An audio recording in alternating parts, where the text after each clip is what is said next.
Okay, recording should have started. So I'm not recording anyone's voice except mine. So don't worry about asking questions or anything or screaming down the mic. Alright. So I was gonna start with the basics and just literally just start from scratch with like hello world or something. So you create a new file with a CPP ending, like file name or whatever file extension. I just close it. And for a C++ program, what you need is to always have a main method, because that is basically the entry point to a program. Just like in Java, you have a class with a main method, and the program starts from there.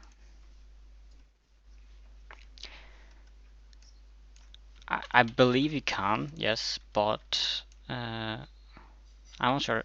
Well, I can try it. I never tried it, but like you can do int main, but then not return anything because the compiler will put the return in for you. But that's only for the main method. It does that, so I can comment it out, but I'll like leave it.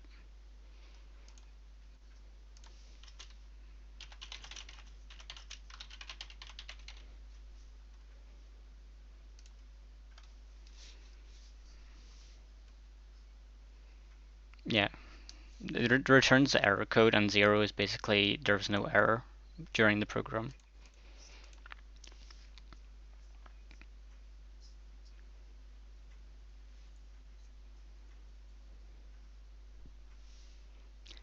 So to allow to print stuff to the console in C++, what you need is to include a library that is built into like C++. And to include stuff, you do hashtag include, if I could spell. And then you can put in angular brackets like this, IOStream.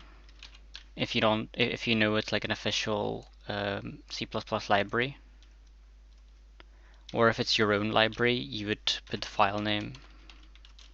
I'm not sure what I'll just say string.h or something like that. There's two ways to include stuff, and for like standard libraries, you would use angular brackets, and then for your own libraries or like libraries you download and add to the project, you would use just the file name, and you probably need to specify the path. So if it's like if this string.h file was in a separate folder, you would add like the folder name like this. I believe. I've not done that. We don't need this for the test, so I'll not focus on it. So this string.h, you can actually include it like this as well, because it's actually a standard library. But IOStream includes it for you, because like to output stuff it needs strings. So it's actually already included if you include this first. So usually you can get rid of it. So to output stuff, what you do is you do cout and then put a message in here. So this operator tells to push the message to the console output.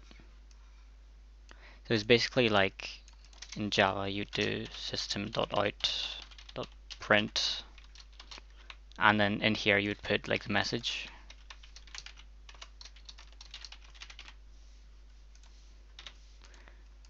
For C++ you do console output, so cout, and then the symbol, which is operator overloading. So it's using the operator to call basically a print function and passing certain parameters. And because we have not included the namespace, cout is contained inside the IOStream. If I open it, this is the IOStream file, and what they have here should be a namespace. They have a namespace. Oh, it's like it contains like other files, and then cout inside it will be contained inside a namespace. So to actually call it, what you need is specify the namespace. And for most of the like libraries by like the standard libraries of C++, namespace will be std. So you say std and then like this symbol, whatever, like the double colon, and then specify the function or the member of the namespace you want to use. So basically for all functions, for all members inside of IOStream, you'll need to use this before calling like the object or method, unless you include using namespace and specify the namespace you want to use. Then basically for all those, it'll automatically include the namespace. It's just like, it's weird stuff, but you just have to get used to it. I think in C# you'd be used to namespaces, but in Java we don't use them.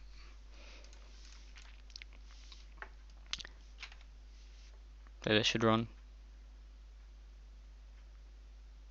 And it does. And it's tiny. Right. It is too small to see, by the way. I close it. Why did it close?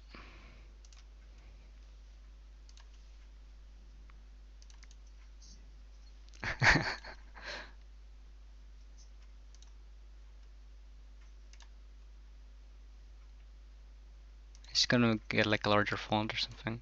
Yeah, this is better. So that's like how you would print stuff. This would literally be the basic template you do for the test for each like CPP file you make, or except the class implementations. So like the main method, they include std to not type std out for each thing you want to use. So like std cout is how you print stuff. std cin is how you get stuff from the console. And those operators just tells you to push stuff into the output and to pull stuff out of like the input buffer. I'm not sure if you're going to be required to code that, like the inputs. Probably will. I might show that.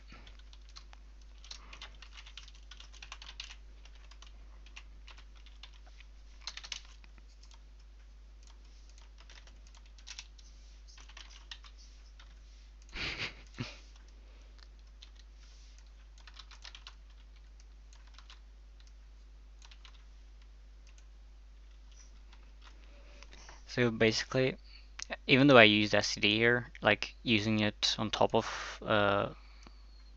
like specifying the namespace does not conflict it, because you could specify a different one if I made my own namespace. Right. Namespace mine. I think it's like this.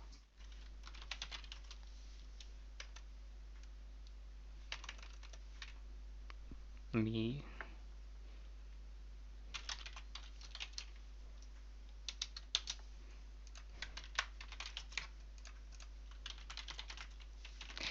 So rand is like another,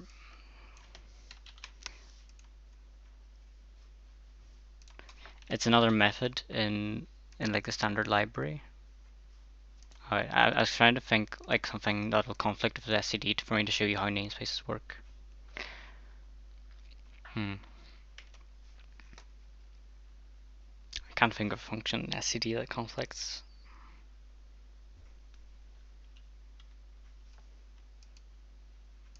Basically whatever I specify in the namespace.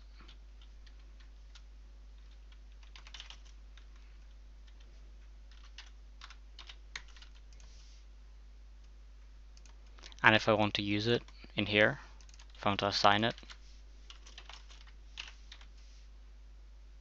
I can't do it because it doesn't know it exists. But if I specify the namespace, I can access it and assign it. So the same thing with std, so I can include this one as well to not have to use it. And now I can use ABC or whatever stuff is in this namespace. Same if whatever stuff is in std inside of IOStream.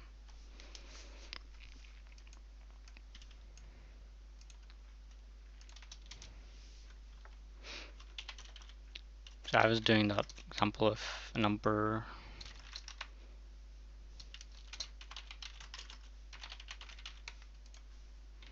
So this operator just allows you to add like stuff to print, so I can add more messages.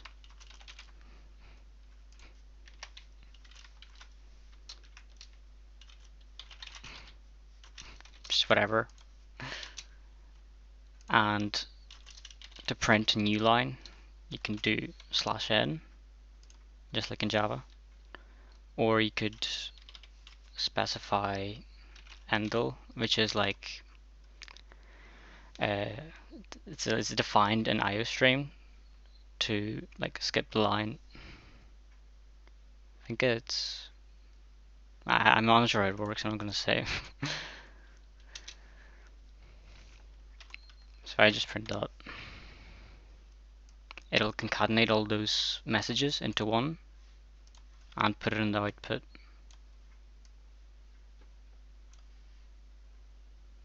But for each message, you need to separate it out with this operator, for this push operator.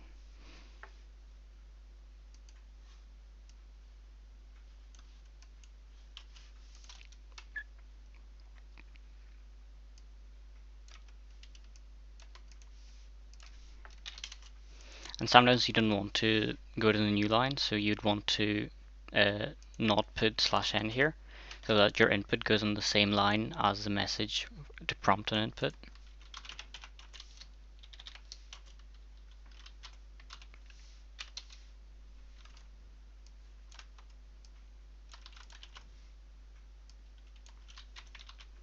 So what this will do is it prints a message asking you to enter something, and then cin is like an input object in IOStream.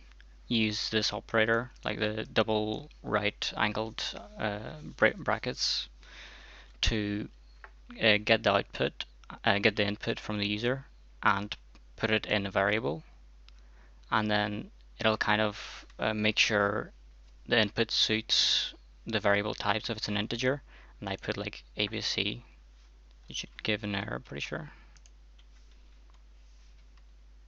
And then I'm gonna print whatever I put in to ABC.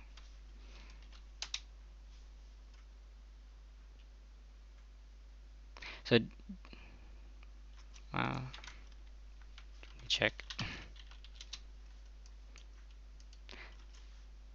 It doesn't throw the error, but basically it doesn't store anything in ABC. Whereas if I did use like a proper number, it stores a number.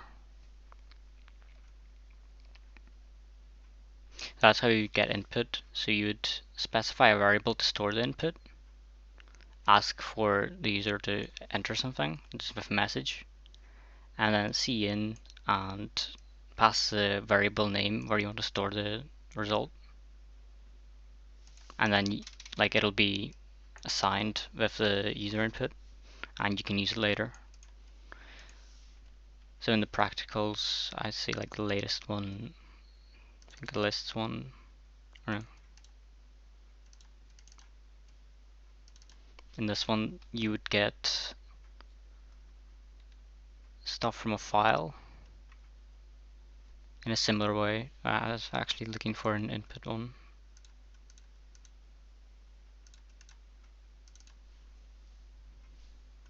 I can't remember which one we used input of.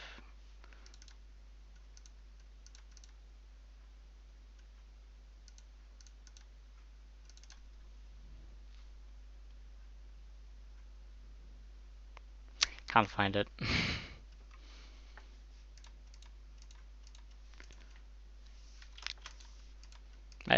Guys, if you don't want me to speak for like the basics a lot, you can just tell me what specifically you want me to speak through. Otherwise, I'll just keep going for the basics. So then there's like some just the normal mouse operations you can do, like in Java. So you got number, then you got your adding, your like subtracting, division, multiplication.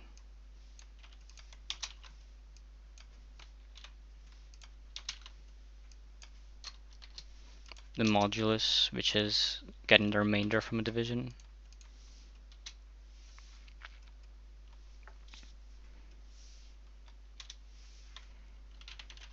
And then you got different types, just like in Java, they're pretty much the same. So this will be storing a decimal number, so that the result will be different.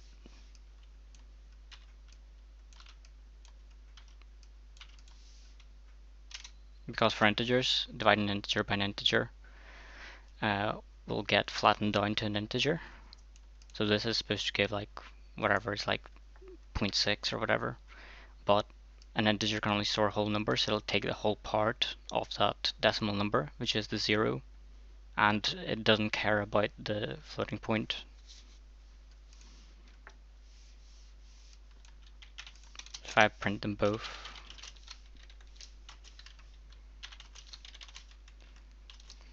so as I said, for anything you want to print, for each separate thing, you would add this operator. So I want to print F, then I want to print a message with a space, and then I want to print C, because they're both divisions, but one is a double and one is an integer, so I'll just print like this. So I'm concatenating F with a space with C to get a space between them, like two alleys of a space between them.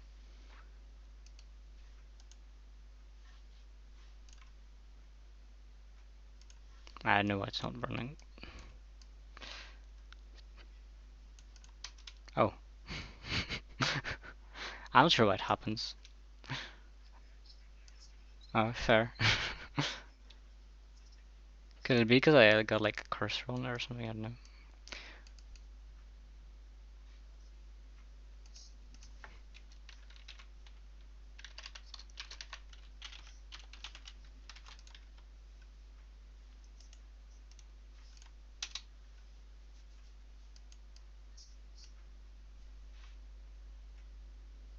Probably some interview. He had some interview.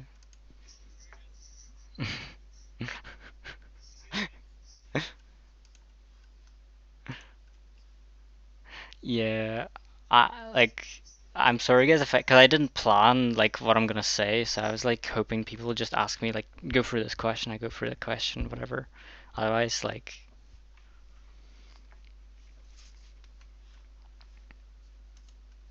yeah, please. Yeah.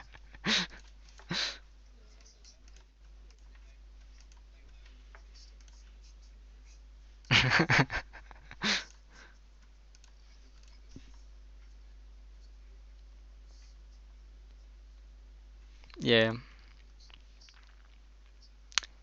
I can just start going for the practice test, maybe. And like any basic stuff, I'll just go like explain it if it's a problem.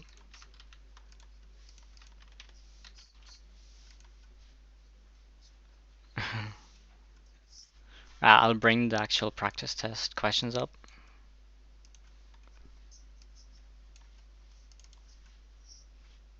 Let me see my documents.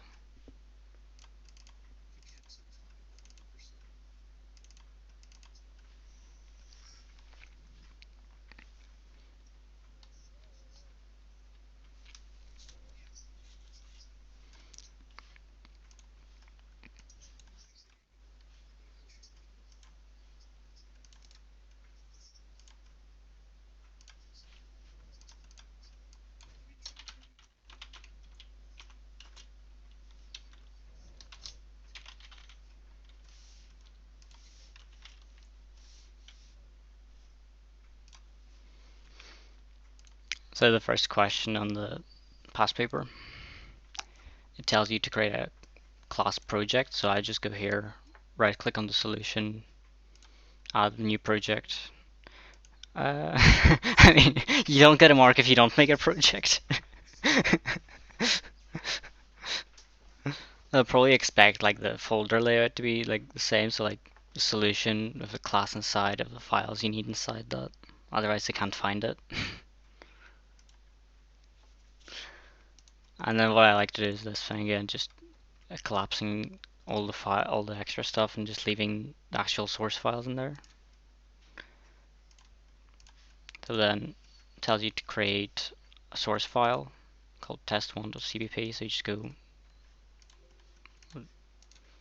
add new item cpp file you have to name it the same as they want. And what I always do is literally just get the boilerplate thing, which will always be there. It'll almost likely always be in your CPP files, and paste it in. So like you include IOStream to be able to print and input stuff. The like the namespace to just skip like doing SCD all the time, because you need it for quite a lot of things. And then the main method, and return 0 for it to look correct, but you don't need it.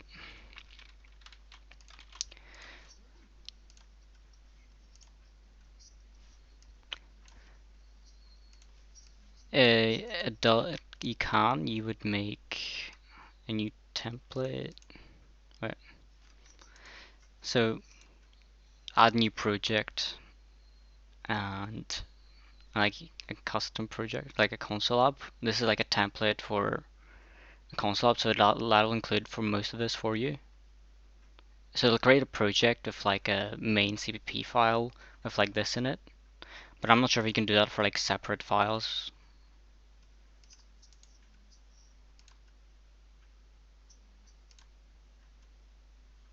You probably, if you look it up, you could probably add your own like template here, just like an empty CPP template, an empty header template, and like your own template for like, I don't know, practical test 1 template. I've not done this before. Like,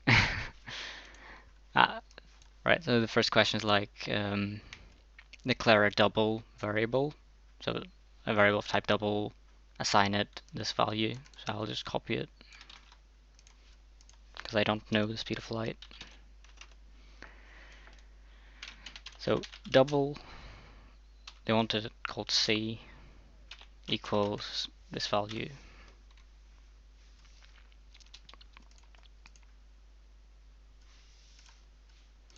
Then declare a pointer. So fun stuff begins. Pointer. They wanted a name like this, PC, right? So the pointer is going to store the memory address of our variable, and the stuff in that memory address will be the value. So to declare a pointer for a certain type, you specify the type and use the asterisk symbol to say it is a pointer. So the value of PC will be a memory address. So the pointer points to the memory address of C. So to get the memory address, you would use the variable name and use the AND symbol before it. And that gives you the memory address where that variable is actually stored in memory.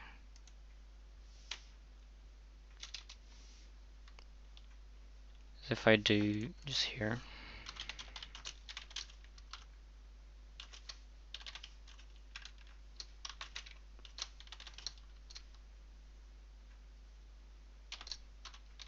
I can print both the value and the memory address.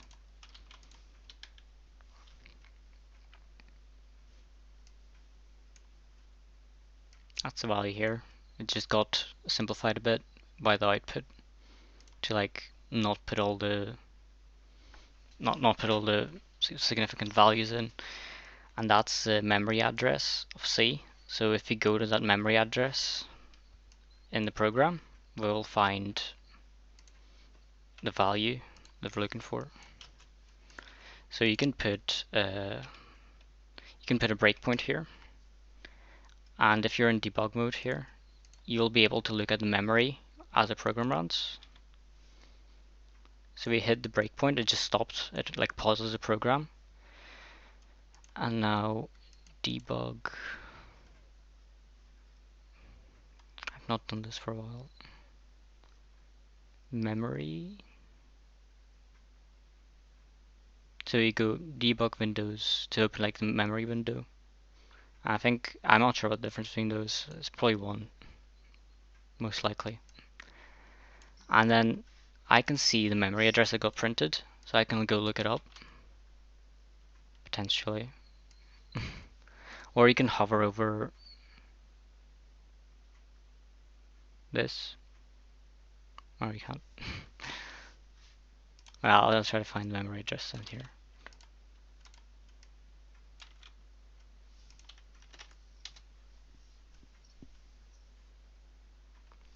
But then the problem is that all of this is in like hexadecimal form. So you know, like the 0 to F, like each digit is 0 to F.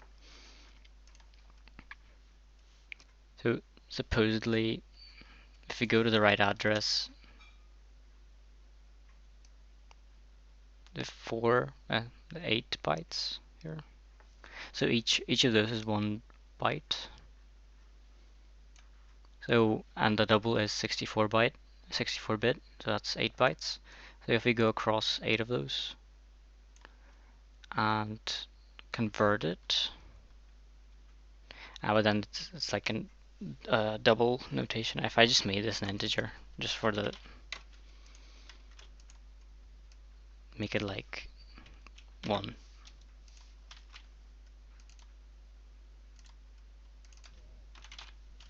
Just to show that the value is, you can actually find the value there if you do it properly.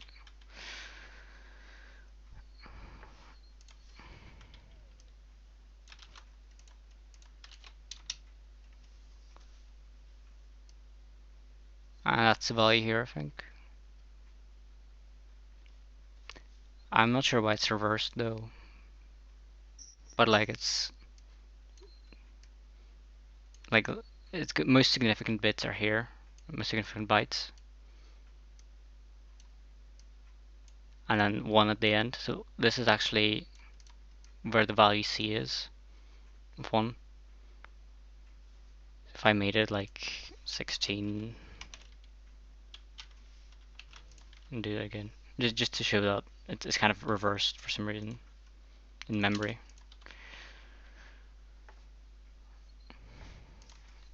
You notice how every time I have to get a different address because every time the program runs, there's like some memory that is free, some memory that is used based on like any programs that are being run, and it just uses whatever memory is free on the stack.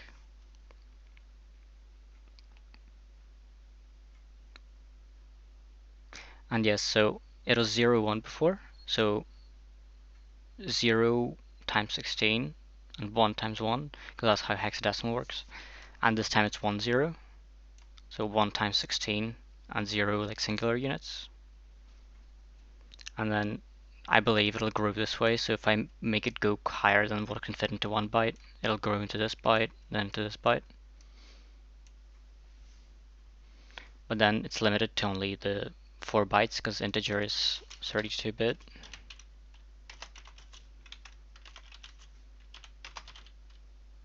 I'm getting carried away, sorry. Like you should be getting like the point here by now. So the pointer that will store this, which will allow us to get access to this memory address, and then we can literally just go and change stuff at the memory address using the pointer.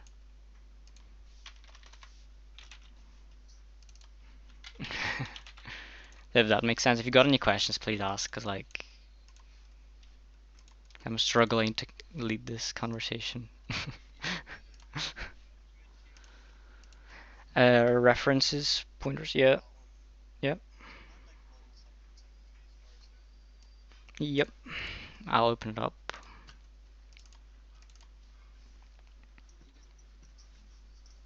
If you want to. I mean, you get your own break, but I'm just gonna continue on because we already wasted half an hour of me just talking about printing.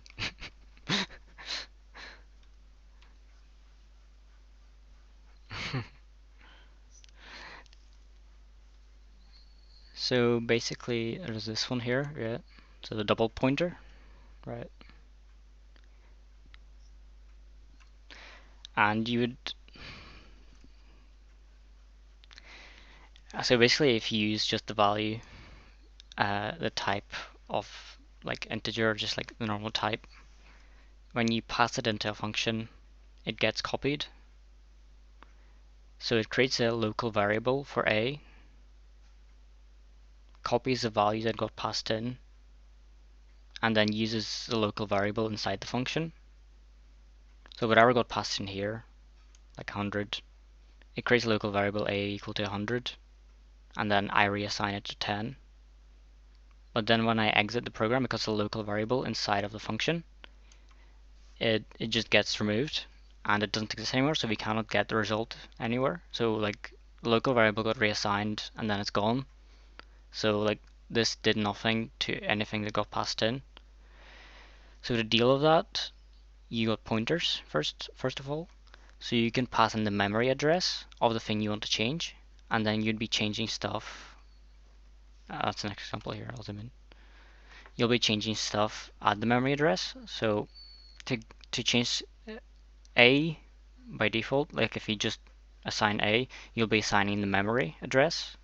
So to get stuff at the memory address, you dereference the pointer by using the star symbol. So when you have a pointer, you use a star and then the pointer name, and then you get the value at the pointer, so you actually get like whatever memory was there. Let me open it up for a second. There are shortcuts, but I'm not bothered to learn them. So A on its own would be storing this address. Star A, so asterisk A, will give you this number, and then you're able to change it by reassigning it or just adding to it. So this way you're able to change stuff outside of the function. So here I create a number, I pass it in by value, and then before and after it stays the same, so it stays 0. Then I created a pointer to that value,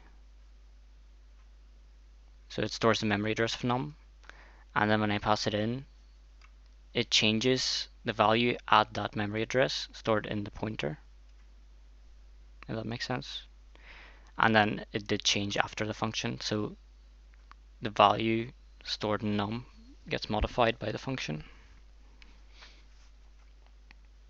And also, instead of making a pointer to store it, you can just pass in the memory address straight into the function as an argument,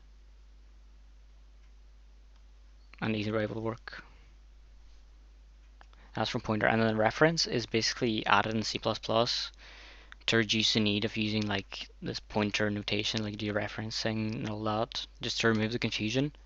You literally just specify the and symbol after the parameter type, and that'll basically mark it for the compiler to like consider it as an output parameter. So this parameter should be modified and not copied. So the code then will look exactly the same as the pass by value code, but the result will be the same as the pointer code.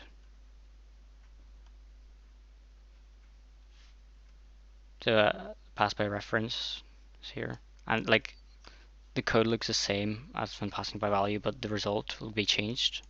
So num will be changed.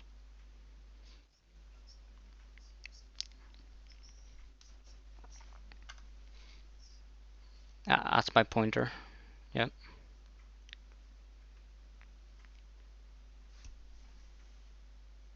So I'm passing the memory address of the variable, and then the function stores it in like a local variable, which is a pointer. So it gets stored in like a parameter in pointer A, which will have the address, and then you dereference to get the value at the address, and you assign the value at the address. So doing by reference, it's literally just to make it look nicer, I believe, and literally on the inside it works exactly like the pointer thing, with the exception that it just looks nicer. So then, like, you would meet the pointer when you got arrays, basically. So if you got an array of integers and you pass it into a function by value, you can uh, access stuff at an element, like at an index of the array, and reassign it, all fine. But you cannot reassign the array because the actual pointer to the array in memory gets copied when passed by value. So when I run this code here, I can I passed in, like, that's the memory address of the array. That's the values in it. After the function runs, the memory address stays the same, but like I can reassign 10, but I told to reassign A, the memory address of the array, to be null, so 0. But it doesn't do that because the int pointer A, so the int array A, gets copied. I still have all the access to the memory because int A is a pointer to the memory, but like reassigning the int A here and pointer A only reassigns a local variable inside the function. So then if I want to reassign, if I want to make it point to a different memory address, I would need to make a pointer for it, just like if I wanted to reassign like the integer, I need to make a pointer for it. So there's this thing here. Next one down.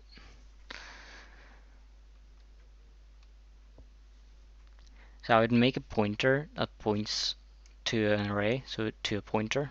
That's a pointer to pointer then. And then I can access the value at that memory address the pointer points to, which will be int A and pointer A. This is confusing. Just like ask questions, please. But like, so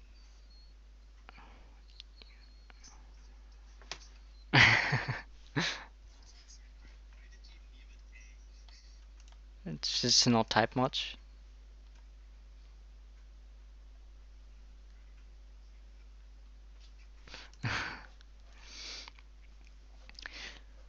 So if you want to reassign the array, you need to use a pointer to it. So you're passing the memory address of the pointer, right? And then you're able to reassign where the pointer points because it doesn't get copied. And then because that looks ugly if it's a double pointer, what you can do is pass the pointer by reference, just like you can pass the int by reference. And then the code will look exactly like passing by value, but it'll work because on the inside it works like the pointer code. That's a reference to a pointer. You don't need, when you're using the reference, you don't need the like dereferencing and all that. It just looks like a normal variable, but the result actually gets carried over outside the function. That makes sense?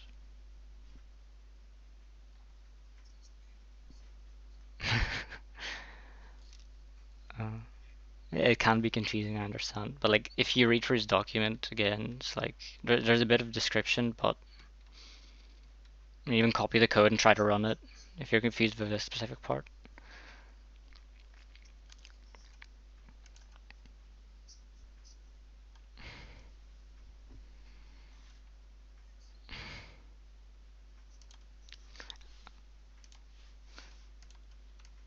I'll just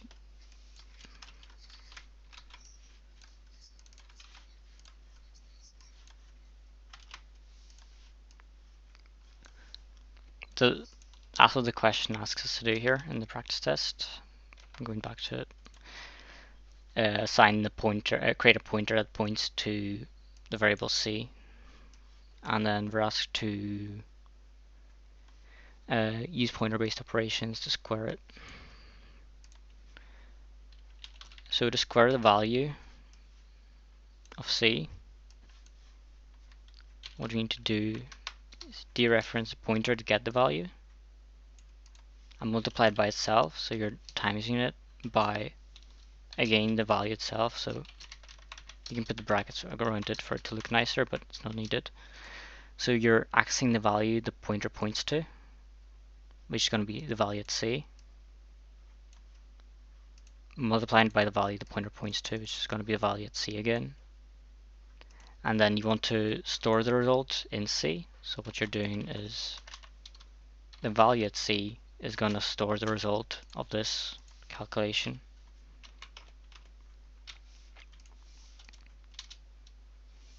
And now if we print it, it's going to be a weird number.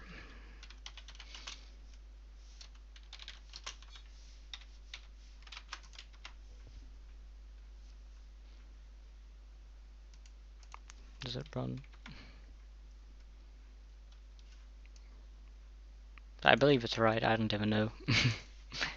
It is e to the 8, and when it's squared it's e to the 16, so about right.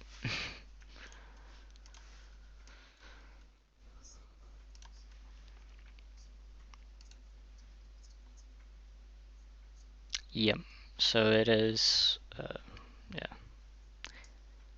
Yeah, so up to lists and queues, and if you want me to go for queues because we don't actually have any code for it, I can just write up like a queue class. Right, sure. I'm jumping all over the place, to be honest. I'll go for this one because it's quite a short one.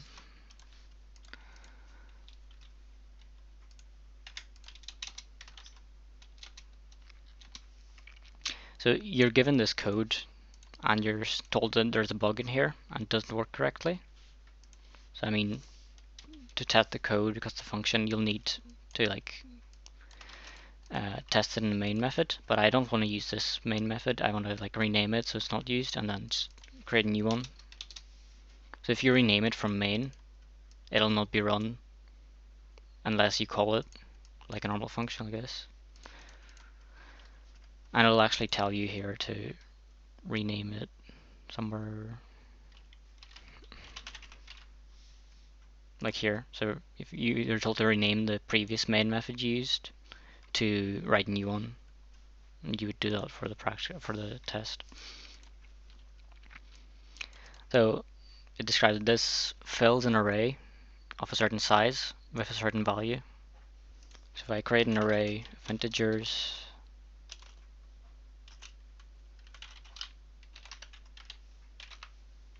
and there's two ways to create an array. You can create it on the stack or on the heap.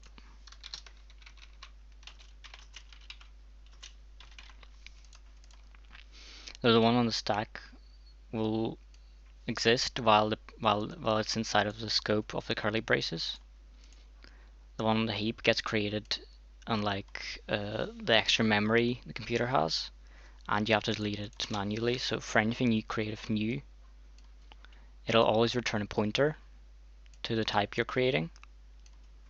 So it needs to be stored in a pointer, and it'll also stay.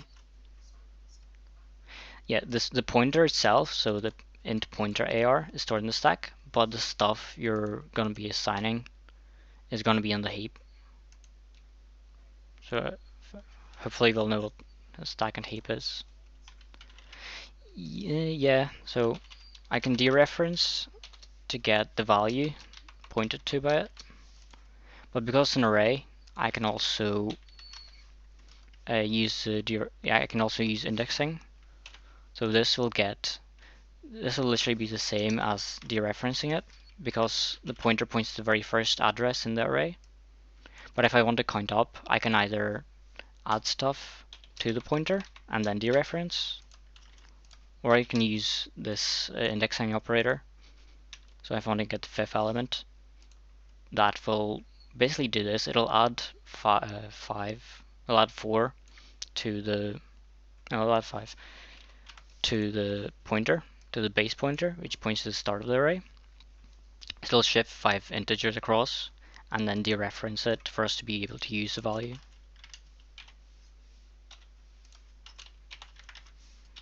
So to assign stuff in the array, you can either use this or this. And it always shifts if you add whatever. It always shifts by the number of bytes needed to skip an integer, or like the type that the pointer holds. So if I make it double, it's gonna skip 8 bytes. If I make it int, it's gonna skip 4 bytes. So you don't have to be concerned whether like you're skipping the required length to go to the next integer in the array. So remember, when you're adding 5, you're not adding bytes, you're adding like integer sections, let's say. So like 4 bytes. So, and again, anything you create with new, you want to delete, and I think if it's an array, you want to use the delete array operator. And that basically, when you go to do destructors, if it's an array of objects, like, I don't know, string, or like whatever, just object array, and the object has a destructor, and it needs to be destroyed so it like doesn't occupy space in memory. When you destroy the array, it'll call the destructor of each object in the array to make sure it also gets cleared, so it doesn't stay in memory just filling it, even though you don't have a reference to it, you can't use it anymore, but it just fills the memory unless you delete it. So I'll use the stack example here. So if we do fill array, so we pass in the integer pointer here, and size value. So right, what am I doing? 10 is the size, and then I want to fill it with like 1 or something. Yeah.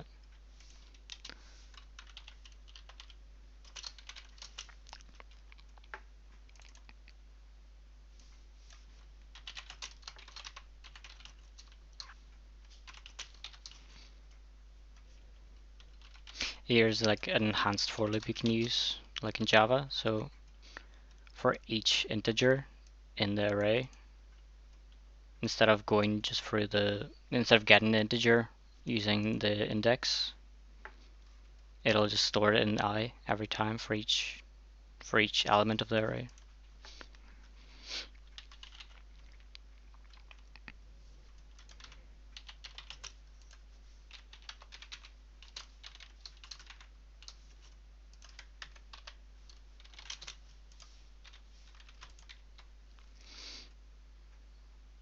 So this crushed because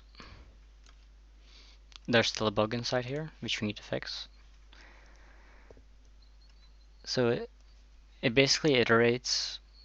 It starts at 10, and then it keeps decreasing size until it gets to 0. So it does something 10 times if you're passing 10.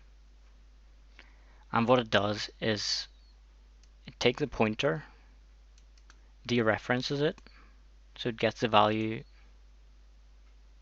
To get the value of the pointer, assigns it to be the value we pass in, so it assigns it to be 1, and then it decreases the pointer.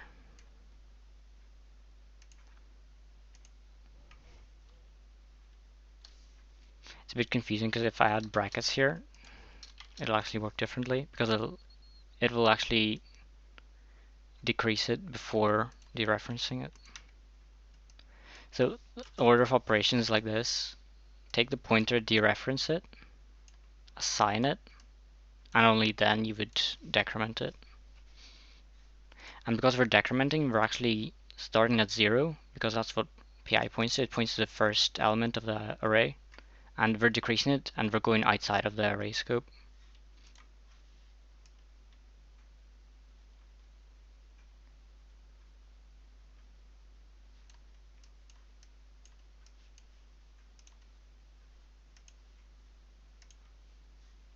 Can you close? It takes ages to close.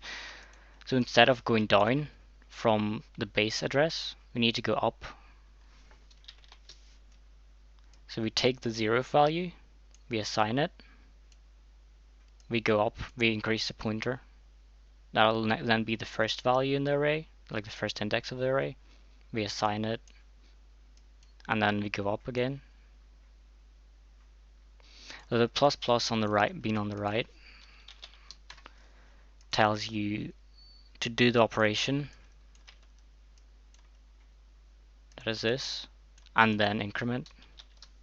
So the current value gets used, and only then it changes.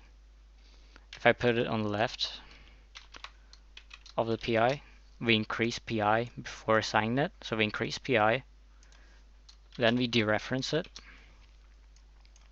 So if PI points to like the first element, element at index 0, we'll actually first assign the first like the element index 1, because we first increased it, then dereferenced it to get the value, and then we assigned the value.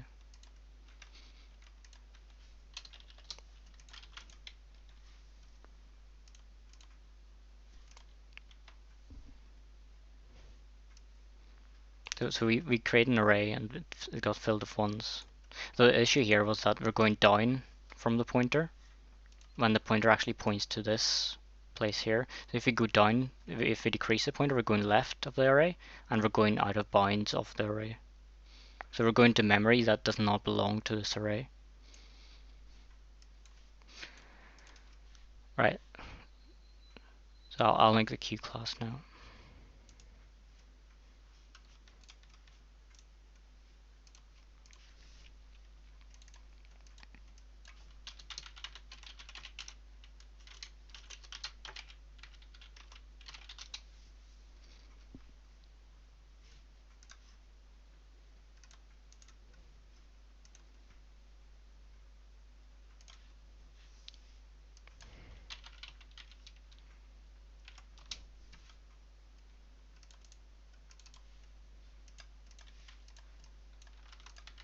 And just paste the boilerplate thing in. So to get stuff from other files to access stuff from other files, you need to include it, just like we include the cout. So if I was to write a class in a different file, I will have to include it like this, and you include it for a header file. So you kind of define what the class is and what it has in a header file to be able to call that stuff, and then the actual implementation goes in the CVP file to actually define the code that runs when you call this stuff. So you can just define the name of the function in the header file and the actual body of the function in the CVP file, and the compiler will, like when it compiles, will kind of link it all together for the header file. If I add a new CVP file, just have a function here.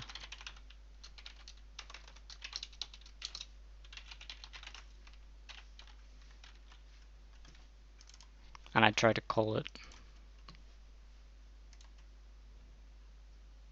It does not like, I don't know.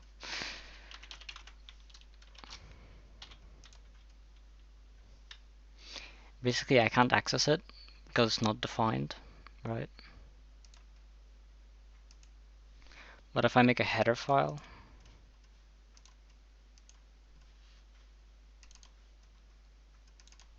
and inside it, I define function.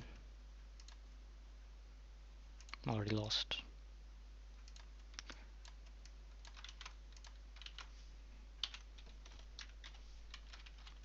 And then I include this header file in here.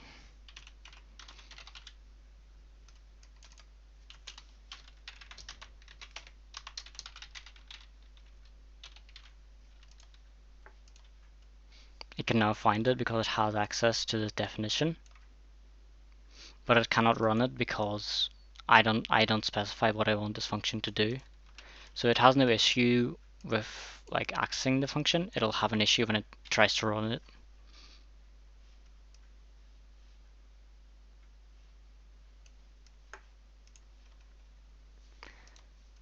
So to get it to run properly, I want to print it. I want to include the header file here, and then basically this will provide what the function does. So through the header file, I'm linking the definition, like what the function does, to where the function is called using this header file. So there's kind of like a link from here to here by including it. And like similarly with classes, then if you define a class, you define a class here by just saying what it has. So for queue class.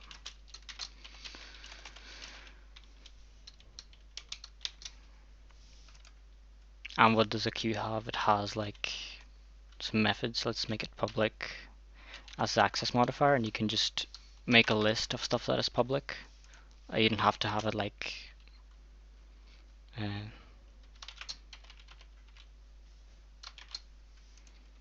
you don't have to specify it basically for each method you make. Instead, like, I don't know, enqueue would be another method. Dequeue.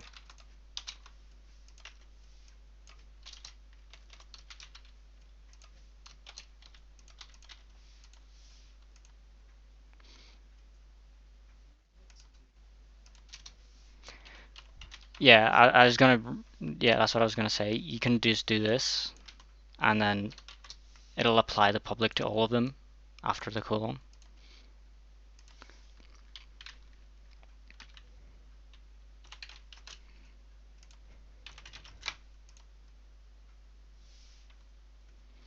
So for the constructor, you don't specify return type, but for those, I think for starter, we'll make it an array queue. So just be an array operating like a queue, and it'll hold integers for now, and then we make it templated and all that after.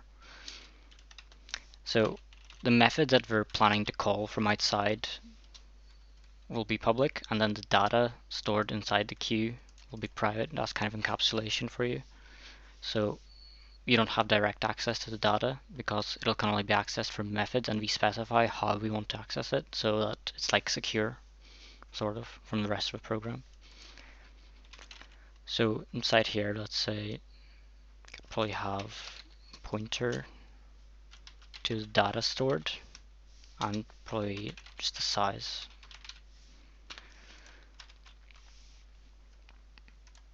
So because size is private, to get size from outside, we can make a size method.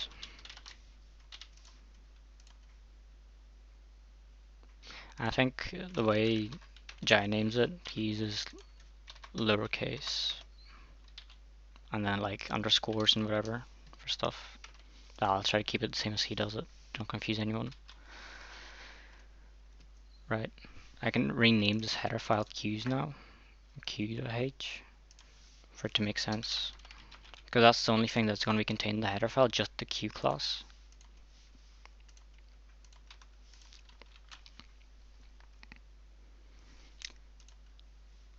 So we just declared everything that's inside a queue object, but we don't know what this does. So to define that, we create a queue CVP file. I'll rename this one blind.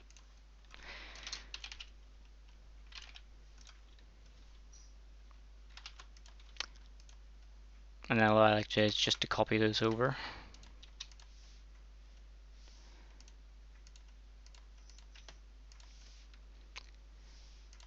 And for like the CVP file to know what function it's providing the body for, you need to include the header.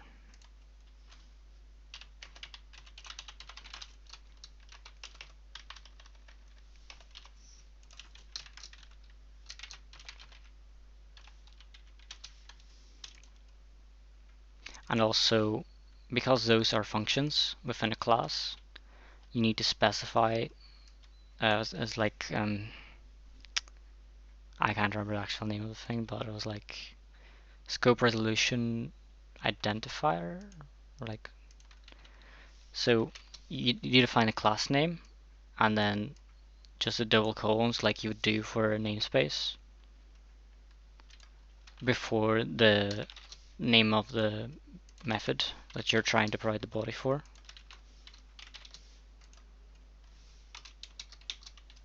A scope resolution modifier, I think is the name for it. And now I can provide what those functions actually do.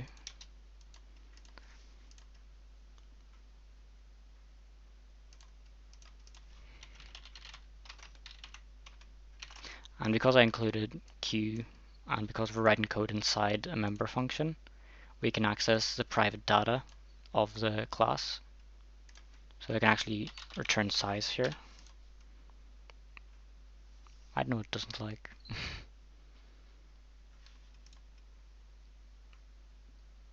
It seems okay to me.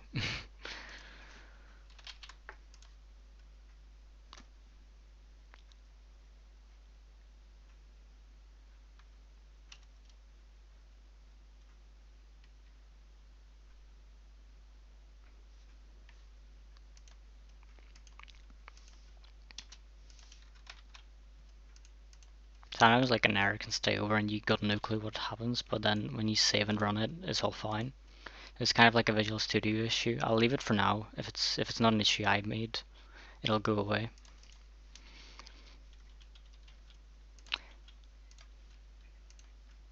Yep. And basically, to prevent, because every time you do an include, what it does is it grabs this stuff, pastes it here. That's what actually happens. What? I did. I'm sure it was. Again, I'll wait. I'll like try to run it and see if it actually gives an error, because it might not. So basically, to prevent it, if I do 2 of those, or like 3 of those, what it'll actually do is paste it in 3 times. So like in place of the first one, place the second one, place the third one, and then what it'll have an issue with like redefinition of the same function. So I declare a function, and then I declare it again, and then again. So to prevent that, what we got in C++ for headers is you can either do hashtag pragma once. Is it together? No, it's not. And then as how you'd normally do it, but then for this module what we're doing is we're defining a header guard. So if not defined, so we're making a variable that's kind of saying that we already defined this class. So if it's not defined yet, so if that variable doesn't exist yet, we're going to define it. So we'll call the variable, usually it's called the same as a class, just in like all caps and underscores. So q underscore h. So if we don't have this variable defined yet, we're going to define it, and then after we define it, it'll be defined, and then any further include statements, we'll go through this and check it's already defined. We don't need to execute any of this. So this is basically an if statement. So if you don't have this included in the file yet, we're going to define it. We're going to define the class, and we're going to stop at that. Can't spell. Otherwise, if it's already defined, it's going to skip the if. So this kind of allows us to, by accident, have multiple includes, because that can happen.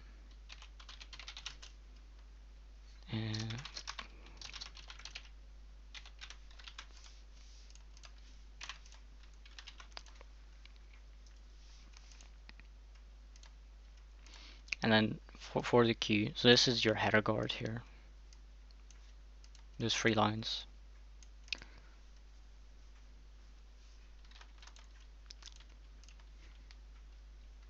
And basically when we create a queue, we probably want to specify a maximum size.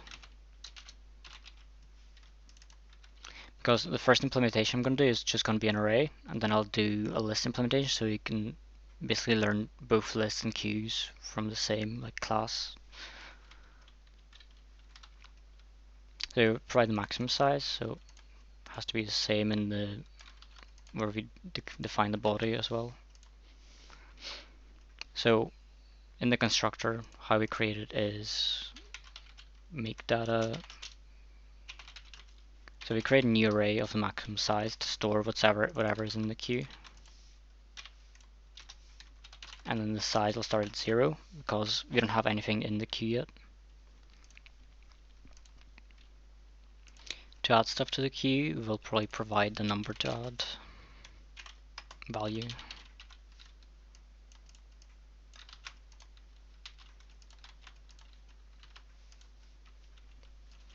And it will say data at the index of the current size. It'll store the value.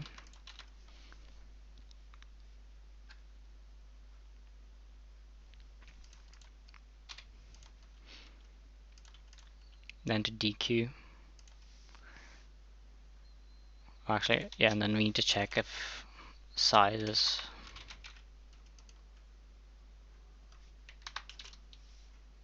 if it doesn't equal max size. Alright. Going to store the maximum size in as well.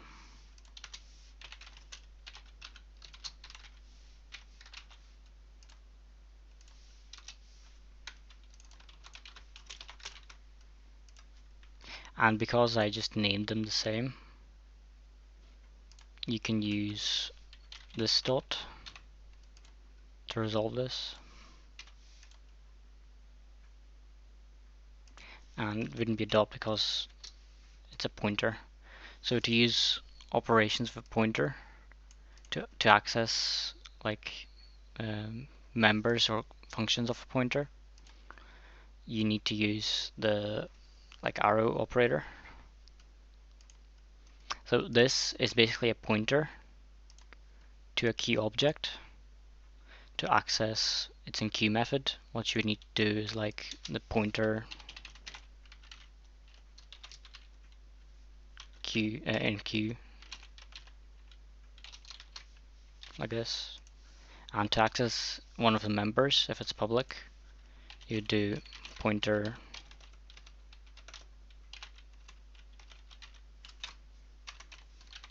data.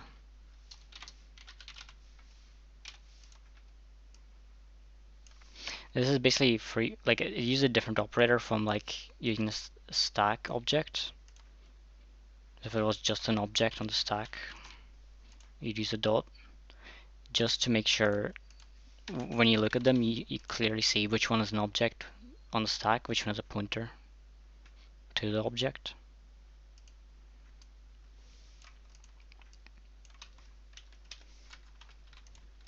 So this is basically a keyword, and it's always a pointer to the object you're trying to construct. So it creates an empty object and it provides you the pointer to it, and then you can access. Yeah. So in Java, I'm just saying like why I'm not using this dot like in Java, because it's a pointer and I need to use a pointer operator to access the members instead of using the dot operator, which is for like non-pointers basically. Non-pointer objects. So if I added the max size, I didn't want to add more stuff than I can fit into an array. So if size is already equal to max size, I'm going to return -1. Otherwise I can put stuff in.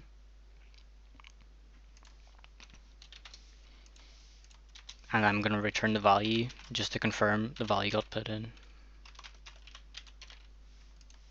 You don't have to make it like this, you can make it bool probably.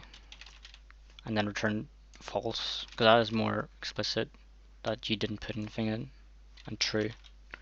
Because you get the value could have been -1, so you're not sure if it's -1 because it couldn't put anything in, or if it's -1 because it put the -1 in. So again, I'll make this bool here.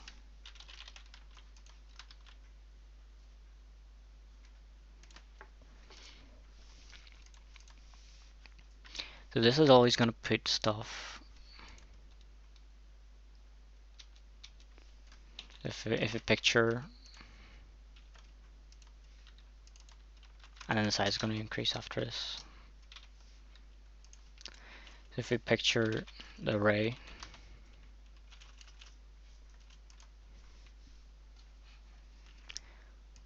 it is always going to put the stuff in where size points. So size starts at 0.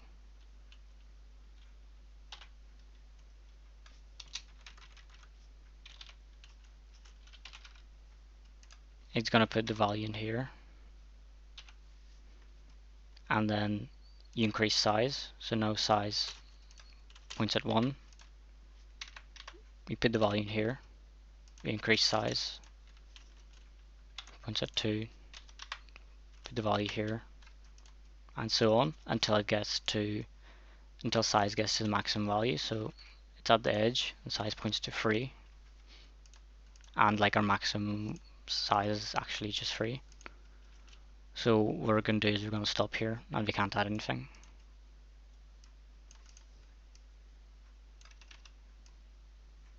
That's the logic behind this if. And also you can combine it. If you want to flex, you just combine it here. So what you're doing is you're inserting the data, you're inserting the value into data at index size, and then you're incrementing it. So the plus plus on the right means you're going to use size in this operation here before incrementing it. If I put the plus on the left, I increment it, then I use it in here.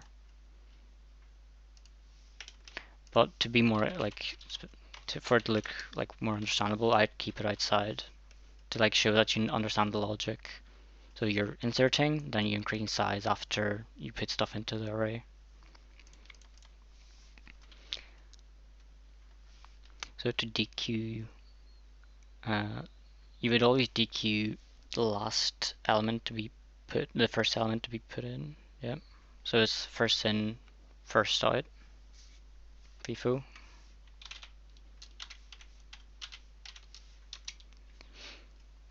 So the first element we put in will be at 0 pretty much all the time,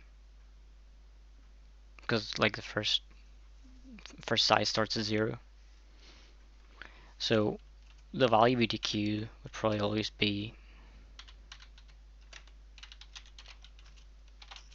at data 0. But then we need to shift all the values down so that the next value to dequeue is also at data 0 next time we want to dequeue something. I can't spell. Right, that's how you spell it. Like this. Right. Someone correct me, please. Please correct me.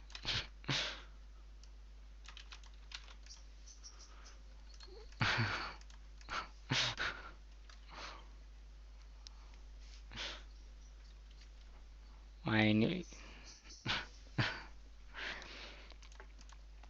So then, if I do this, and then we're basically taking this value at the first index at 0, and we are removing it. But the next time we dequeue, we're going to be dequeuing at 0 again. So we want to shift this stuff up. So it's like shift it up more, shift it down. So the next time we dequeue the next value we want, and then the next time we enqueue here. So what you need to do is shift the values down by 1. So for each integer in data, actually in this case, because we need to be swapping, we'll need to be swapping down each value. I'll need to use a normal array, normal for loop with the index, so I can access stuff at an index and also offset the index a bit. So I can't use the enhanced for loop because that'll only give me the value at each index, and I don't have the access to the index to work with.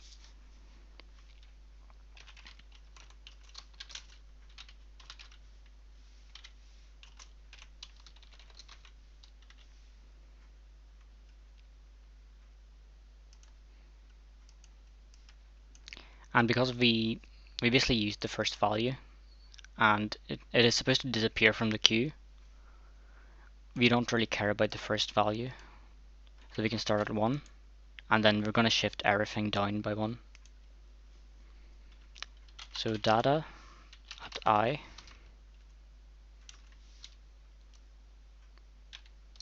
It's gonna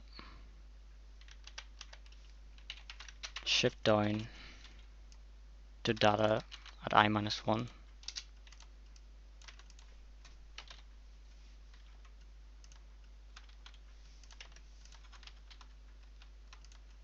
Oh, and here's an issue. I had the semicolon here, and in C++ we put our brackets on the next line. This was not reading it as part of the for loop, so it couldn't figure out what I is, because I is in the for loop, but this wasn't. That's why in Java, Paul was telling us to put it like this. So even if you put it here, it doesn't give you an issue.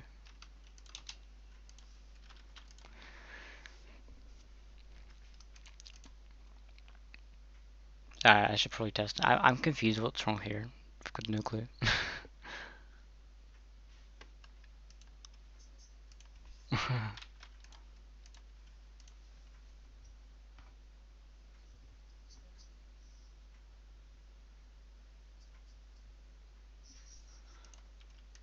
Right.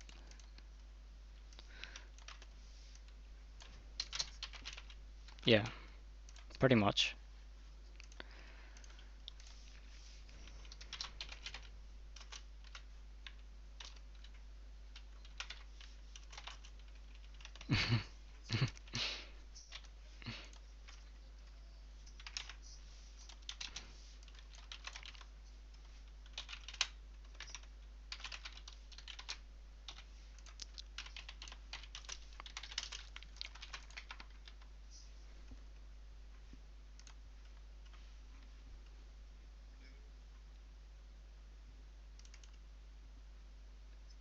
Ah, right. Does not like the same name.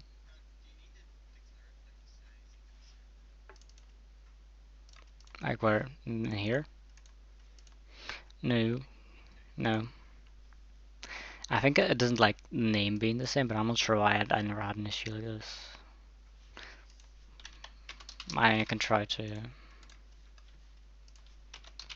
I don't like the name being like inconsistent though.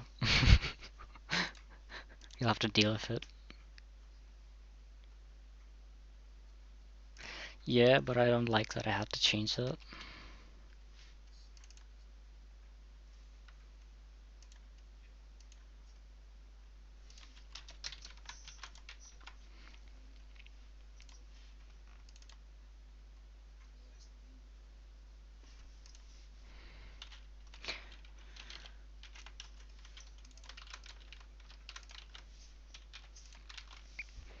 So I forgot to return the thing we dequeue. So I got the value first, and now I'm gonna basically everything's gonna shift down one place.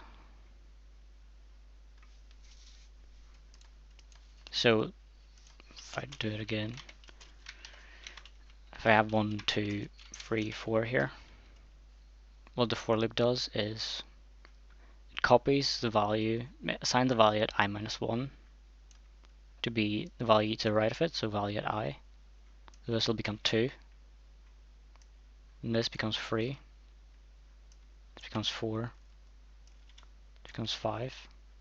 It doesn't become anything because we stop at size actually. Oh wait, I'm being dumb, but yeah, it's fine. So like the last one doesn't get assigned because I minus 1 is always going to be 1 less than the size. And like if size is 4, we start at 1, I minus 1 is 0. So this gets copied here, this gets copied here. Say this is 5. This gets copied here, and this stops because the last copy is from size minus 1 to the element at size. Actually, size will be one more, so from size minus 2 will be assigned the value of size minus 1, which will be the last element, and then it does nothing after that.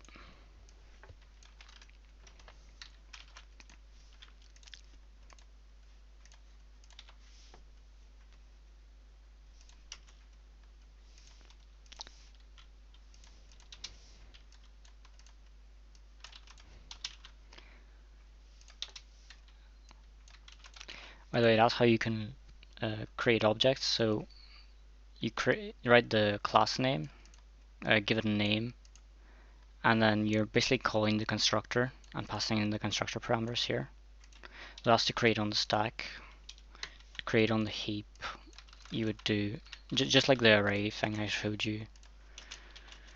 Create a new queue, and you're calling the constructor like this. So this would be the Java way you'd see it, because most of the time you do something in Java with objects or arrays, it gets created on the heap.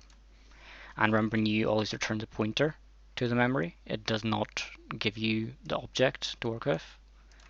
So what you get is a pointer. So to work with it, let's say it's Q2.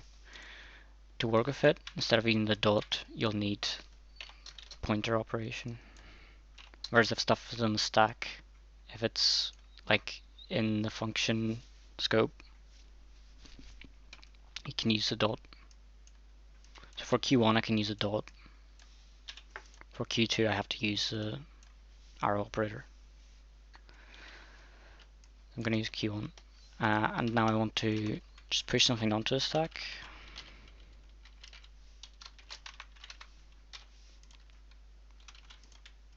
Now we'll print that as well.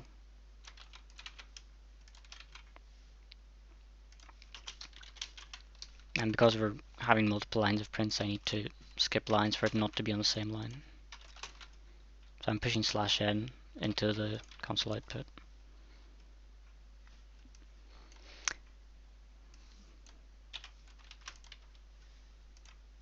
Just wanted it to be different.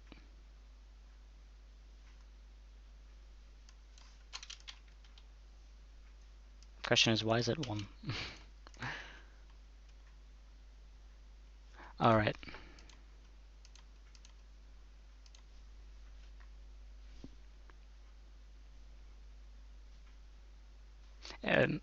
Basically, in Q returns a boolean, right? So it returns true or false, the way we defined it. Q's bool return type. And it's actually returning us true. But when you print true, it prints 1. Because basically true is the same thing as 1. And false, same thing as like 0. To be specific, true is basically anything but 0. So you can compare it. Where basically when it prints 1 and you were supposed to print true, it's because in the print it'll look like a 1. Whereas Java would just print true. The printing booleans prints either 0 or 1 instead of true or false. Let's do a bunch of those. What's our maximum size like? Let's reduce it to 3, and we're going to push 1, 2, 3, 4. We're going to try to push 4 times. And this is very confusing. So I'm not going to print parts where I push or any Q stuff. So only size gets printed now every time.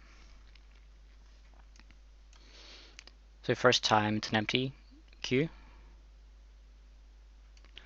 Next we pushed a 9, it becomes 1. Pushed a 2, it becomes size of 2. Pushed like another 1, becomes 3. And 3 is our maximum size defined here in the constructor, passed into the constructor. So when you try to push one more, it doesn't increase the size, so it stays at 3. So now if you want to print this stuff, you can add a print method. So just void, because it doesn't have return type, print. Grab that, put that here.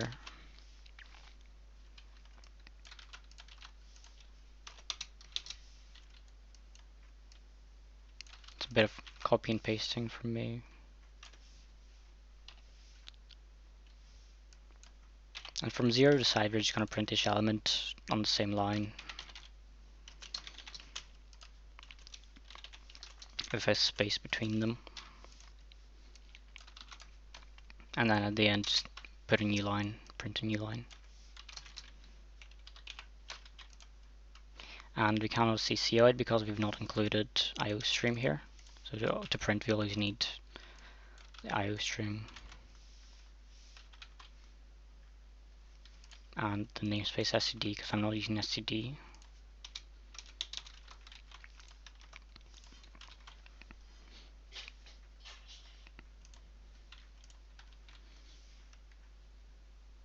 So now instead of just printing size, I used the print method in the class. It should print me the data in it. I'm not sure if I'm copy and pasting the key on.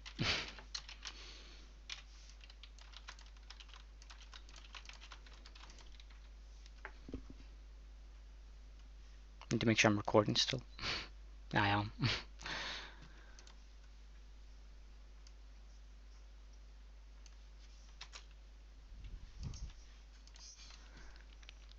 So we added 9. That's the first print here. It's empty, so it just doesn't print anything. Just print /n. First print, we added 9. We added another 9. Add another 9, and then the last 9 doesn't get added. So now if you go to, instead of enqueuing, we dequeue it.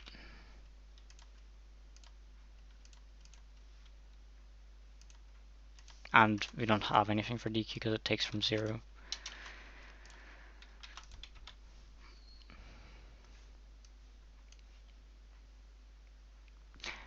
Okay, right. So the issue here, it is after dequeuing, the print stays the same. Because we dequeue the value, right? We return it, but we did not change size, even though the size has decreased. But the way the copying works, it copies the stuff across, but I'm not like clearing any data in the array. Because what I can do is I can just decrease size, and then in the print statement, because the size has decreased, I'll not be printing this final 9 that stayed there because it just got copied over, even though I'm just shifting them across.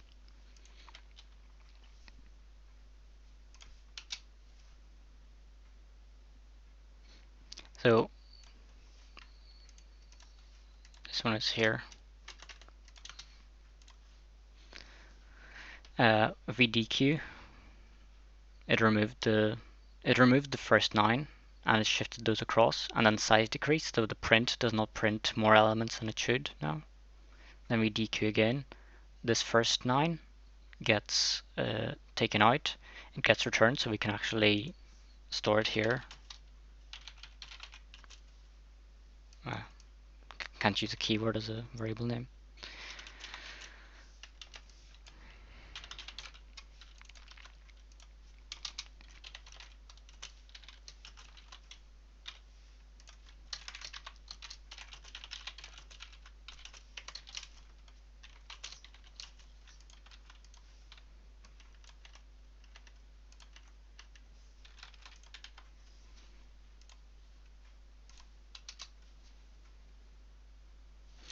So when we dequeue, I should have used different values probably, but when we dequeue, the value gets stored in the variable here because we return it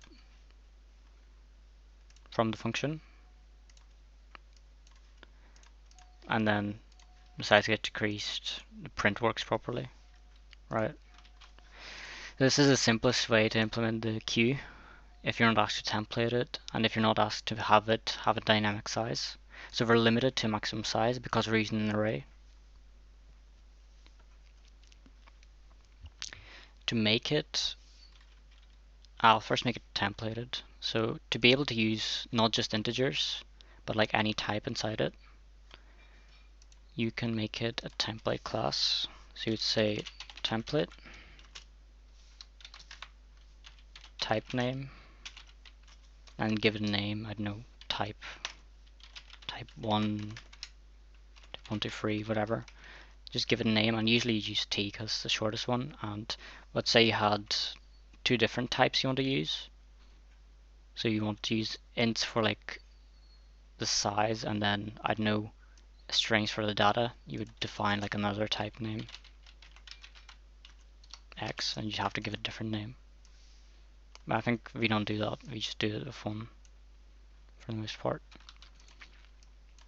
And then anywhere you wanted to use different types, you would replace with t. You'd replace the type name with t. So we're going to be storing not just integers, but any type we want. The size and maximum size can stay integer, but when we're dequeuing, we're going to be returning t, because that's the data we're storing.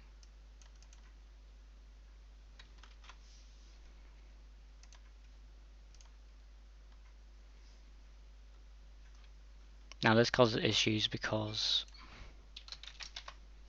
it's now templated.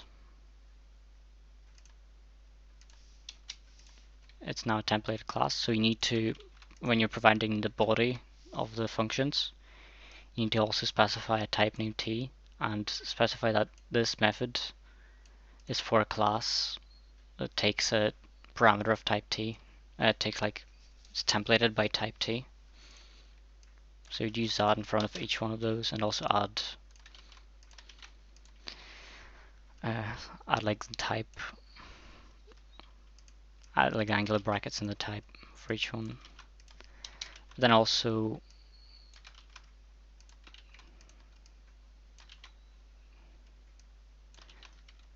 the stuff that is actually templated will have to go in the header file. There's a bit of an explanation why. So all those look fine, except for, wait, this, because I changed the return type to be t.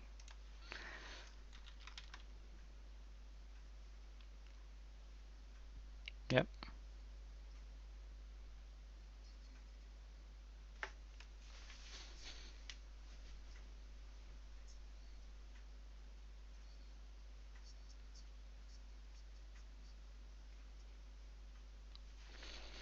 Mm.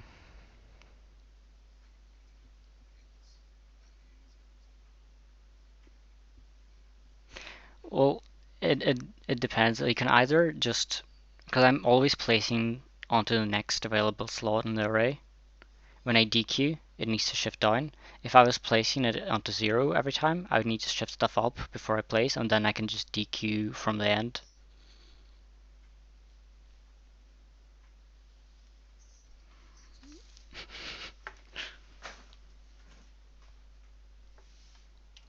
Basically, I need the data in there to be always like on the left of the array. There is like a gap here, and then I make a gap here by returning it. So I need to move this across, and I reduce size to basically cut off this bit because it's just an extra, because it's just like a remaining copy of this last thing. Yeah.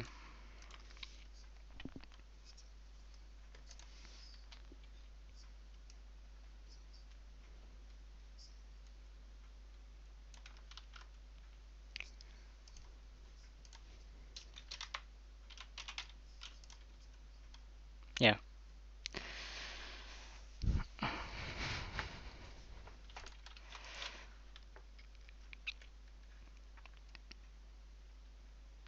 So now that we made it a template, we can use different types in here. We can make one with int, and then like make another one with chars, storing chars, and that'll work exactly the same because we're basically allowing it to replace the type for what is stored and what is returned from it. And also here, this needs to be t, because we're going to be passing the same type to enqueue as the type we're storing. Then there's issues when you actually use those templated functions because of the way template functions actually generate code for each type that you're going to use. So if I do this right now, I believe it will not work.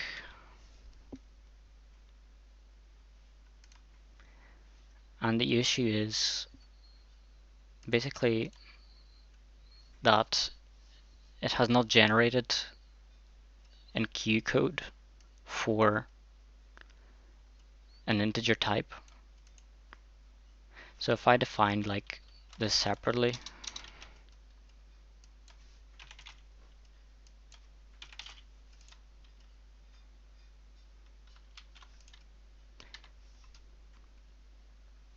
fuck.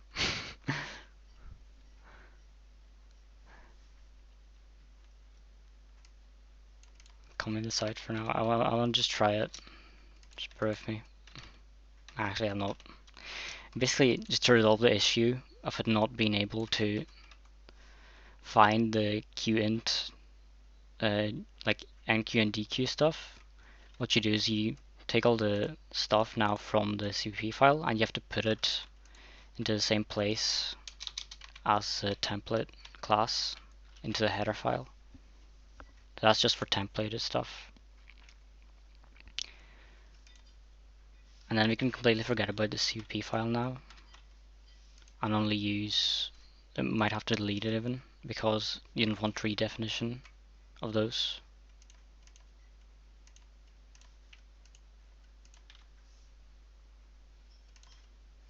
So I'll delete it, keep a copy of it somewhere.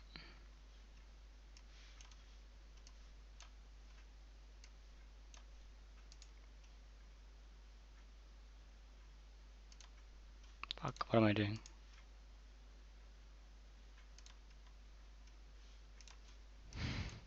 I'll just delete it.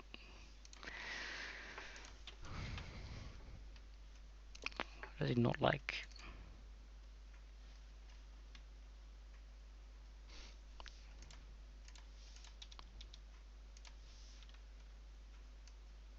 Because I'm printing now inside the header,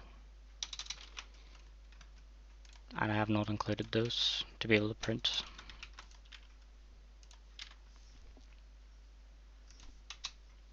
And it works the same, but now what I can do is replace it with char,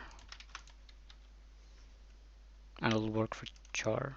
Do not like. Alright, so I've templated, but I forgot to replace where it's going to be the templated type.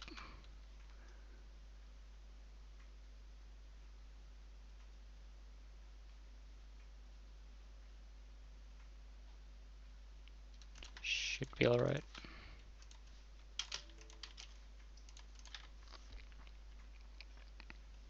So now it's using chars, and also when I dequeue, I probably want to store the char instead of an int.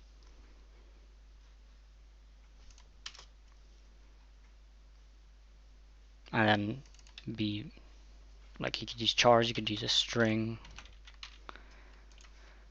and to pass in a string, if you just do this, if you go hover over it, it says it's a constant char pointer. So to make it actually a string, you construct a string from the constant char pointer to pass it in.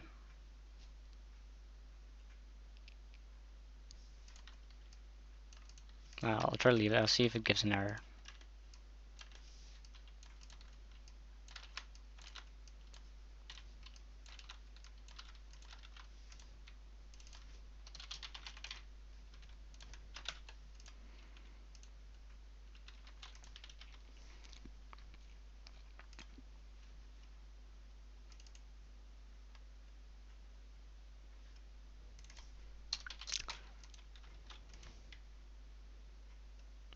So basically here, I had left int in here, even though I made it templated, and it needs to be the type that I'm storing, because I'm getting the value of a certain type from the array of the certain type that we are using.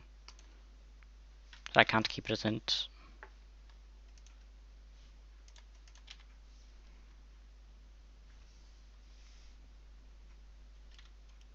So now we can just get it to work with any type. So that's if you're asked to make a templated queue. And now if we also want the queue to be dynamic, if you don't want it to be limited to a certain size, you can utilize linked lists. So I'd probably need to create a new node header.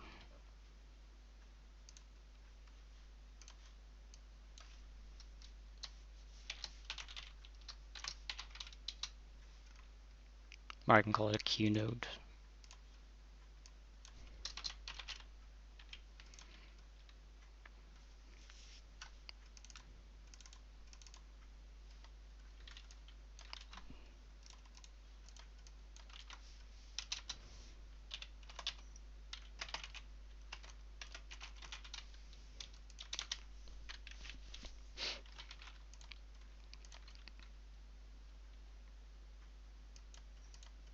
And we make a template class for it to be able to work with the queue node.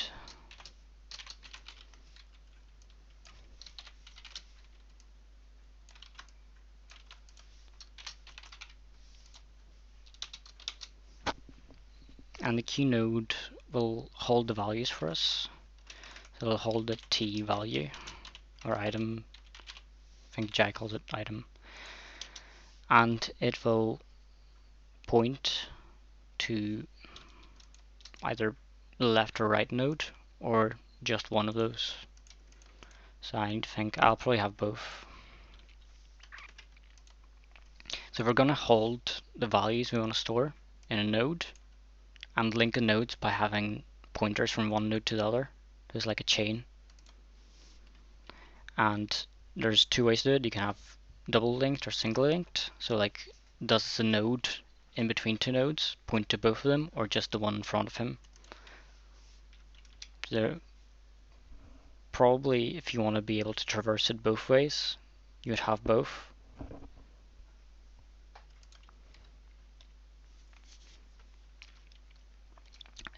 So each node can point to another node, and because it's a templated node class, we need to specify that it's going to have like type T, and it's going to have it pointed with a pointer of that type, and we can call it left node, right node, and then that'd be its private. I'm going to make it public data. Yeah.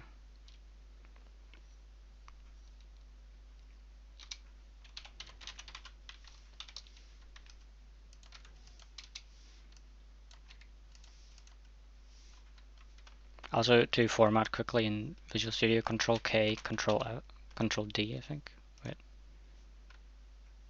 Control K, Control D, yeah. Specify this, which takes an item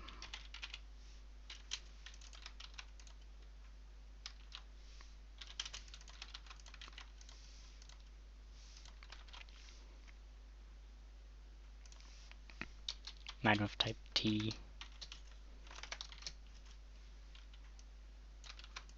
Just a constructor to populate that private data.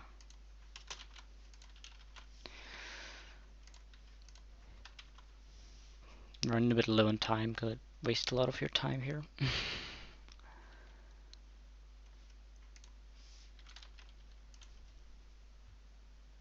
This should be fine. Okay, now we'll go back to queue. Instead of data, we will have a pointer to the first node.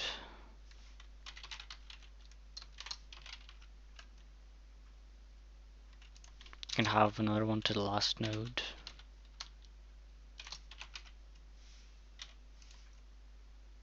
Size can be an integer. We no longer need a maximum size because we can just keep linking onto the end of the chain new nodes, so it's going to be dynamic, so we don't need the max size anymore.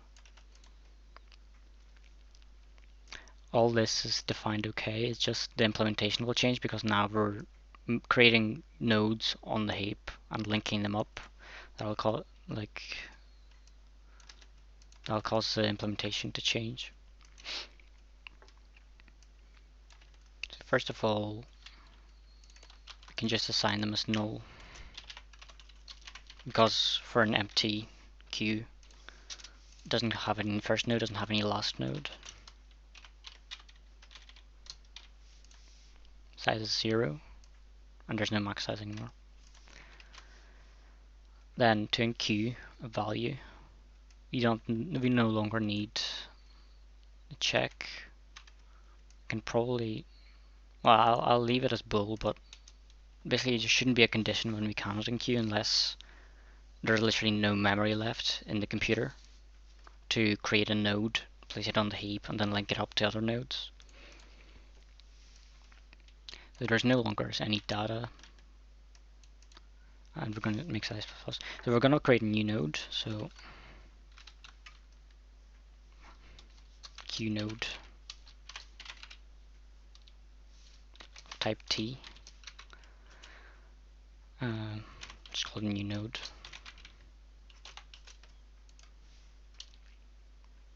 And we want to create it on the heap so that it can live outside of this function. So we can create it, have a reference to it in the queue object, but for it to remain on the heap after this function ends. So what I'm doing is I'm going to create a new. If I create it like this, and just give it the value, and then no left node, no right node. As soon as I exit the function, this gets destroyed.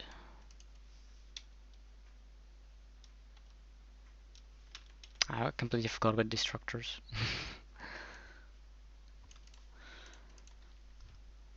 Basically, as soon as it goes out of scope of the function, it calls a destructor, and you can specify the destructor by creating a method like with the same name as a class name, but this tilde, or is it tilde? I guess tilde, like operator here, and then you need to specify it.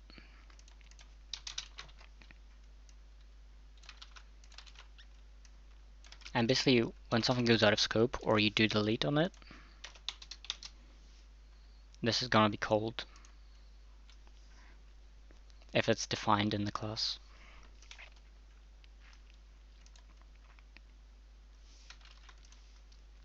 I'll probably publish the code as well, like along with the recording. So if anyone needs to go right now, they can.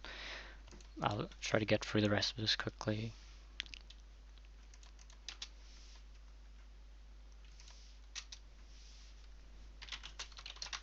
So if it's a first node we're adding, there'll be no left node.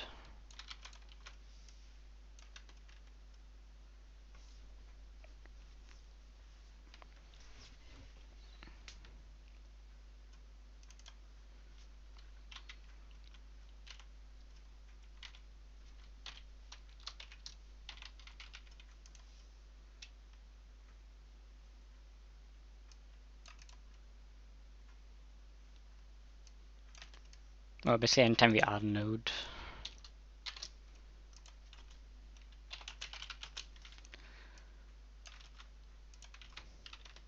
we create it, and then node to the left of it will be the first node in the queue, and we're just going to add it onto the right all the time.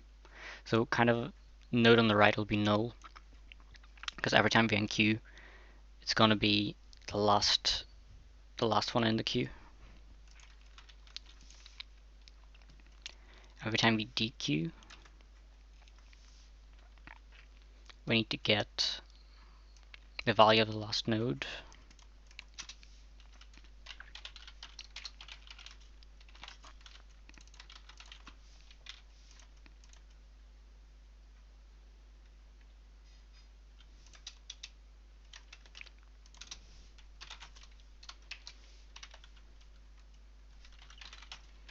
If size equals 0, this was the first node we added, so we can just say that the first node is our new node, and also the last node is our new node.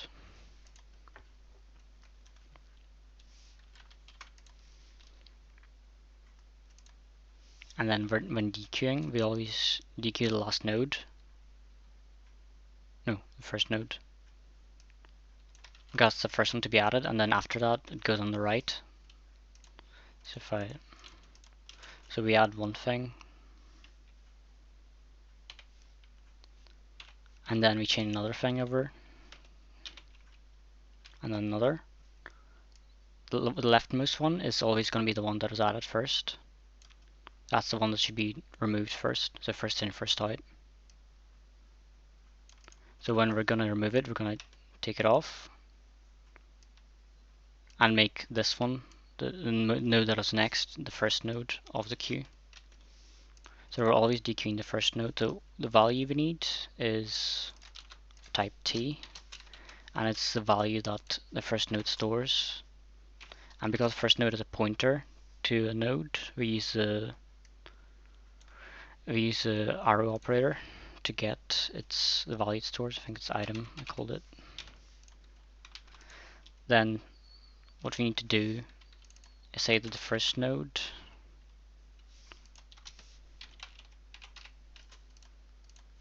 equals to the node it points to get rid of the node. If we're dequeuing it, we're getting rid of it. Is it called right node?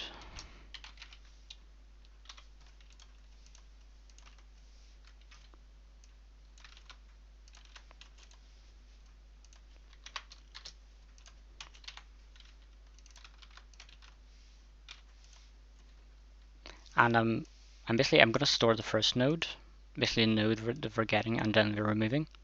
I'm going to set the first node of the queue to be the next one. And I'm going to delete this first node that used to be the first node, but I had to store a temporary variable of it because I reassigned it here later. So now I'm going to delete temp, and that's going to delete the old first node.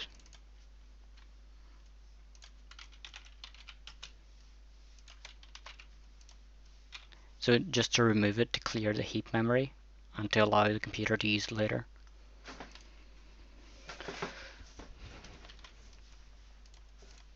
I think the dequeue should be fine, the size should be fine. Print now is different because we're not using a data array.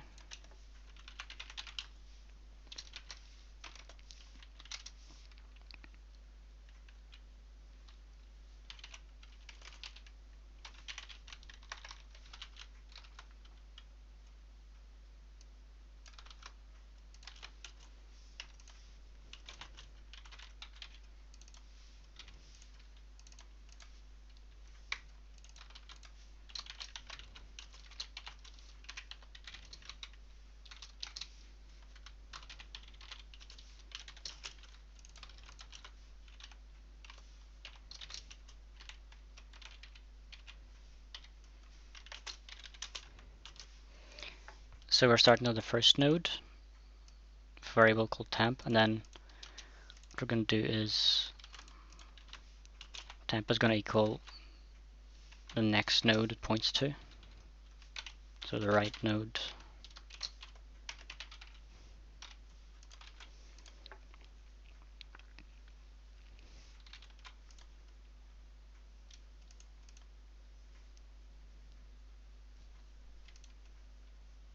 And then print a new line at the end.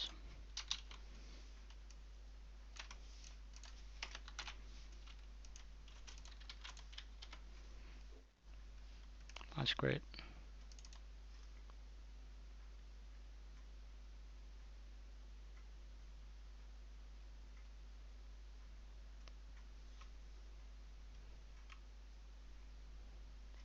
It's great to see a ton of issues.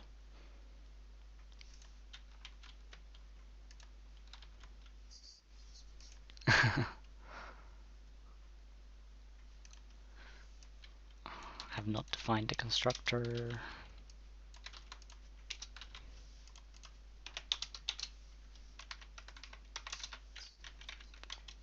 I know, it's just... So, like, the thing is, you'll not be asked to write a class from scratch, but you'll be asked to add, like, certain methods. So, like, let's say, add a print method. So what you need to do is get the first node, and keep getting the next node until you get to a null node. and then like an enqueue will most likely be there for you. Maybe you'll be asked to like write a search function. So it'd be like for all those linked list questions, it'll be very similar. You're just getting like a node and you're just iterating, just getting the next node until you get to the thing you need.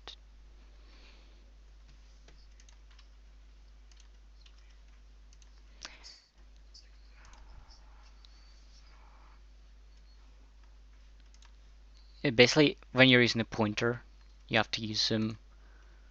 Where are they at? Here. So because temp is a pointer to the queue node, you have to use this operator because it's a pointer. If it was just this, you'd be using a dot. So when it's stack allocated, it's a stack allocated object. You use dot to access its member or its function. When it's a pointer, yeah. Yes, it is a member of it here. The right node is, it's like variable, I don't know, like member variable.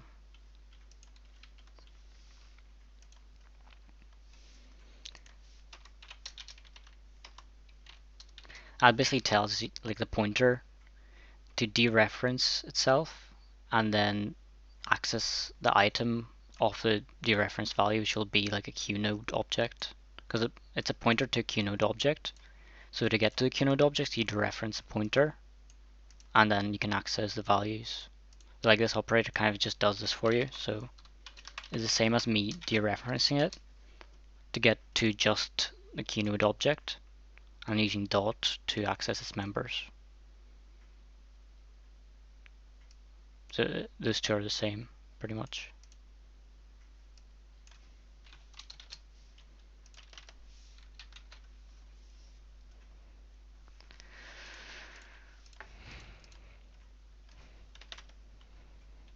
I don't know what it doesn't like.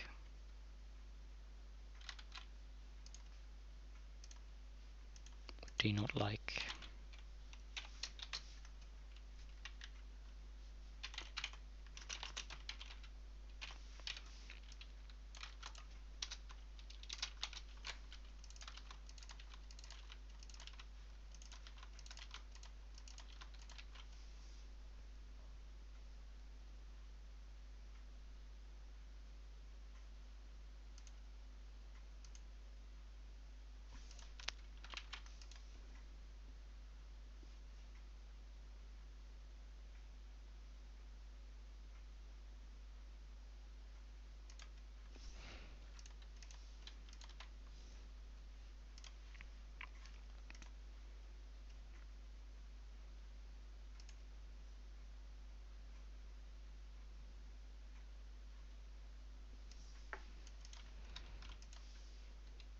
What's the issue? I've got like way too many issues to solve them.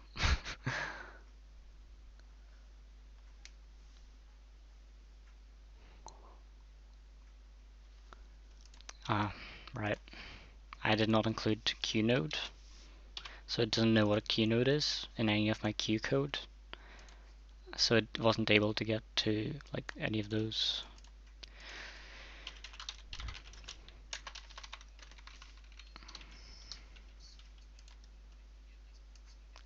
Yeah, it'll mostly be given to you. So I just wasted your time here.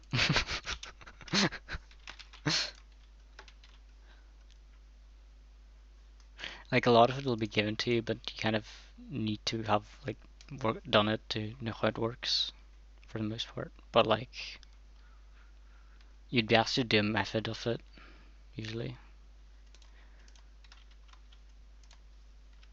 I'm so confused what's wrong here.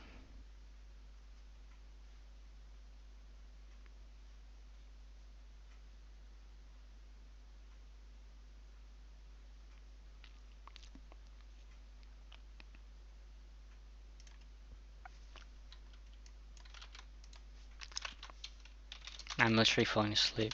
You need to like the scope resolution modifier to say that this Q node belongs to this Q class to like define the body for the like a declared constructor.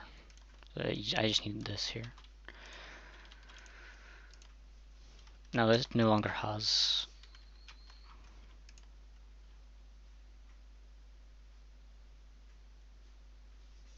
what I do not like.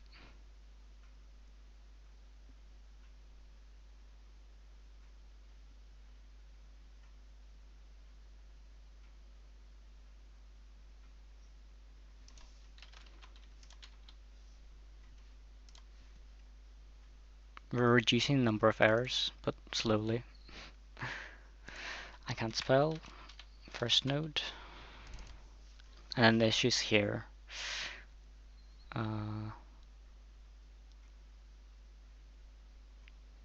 Expression must have class type, but it has type QString.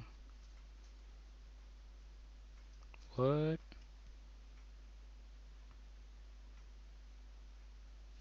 I pass anything into Q?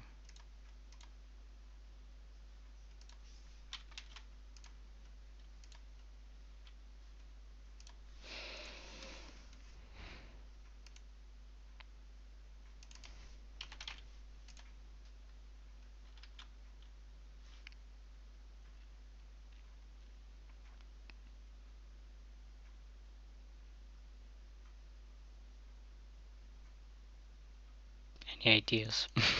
Help me. This error is like telling a lot, is it?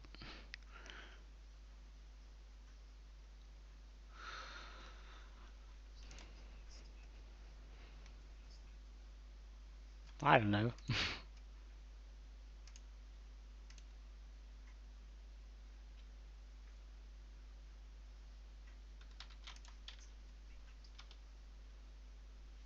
I'm specifying what type I want to use with my Q, because remember I made it templated. So I'm specifying I want to use int. Every time I put the T here, it's going to be an int. If I put char, every time I use a T here, it's going to put a char. So it's going to work with chars, with ints, with strings. I mean, it's literally, most of the errors are just here. If I heap allocate, I'm not sure what's going wrong.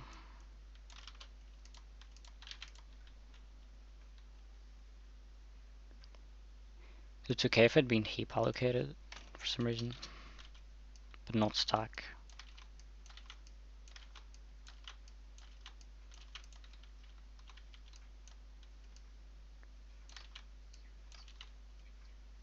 Well, right now it's a pointer. It used to be just a normal object stack allocated, like this, and it did not like that.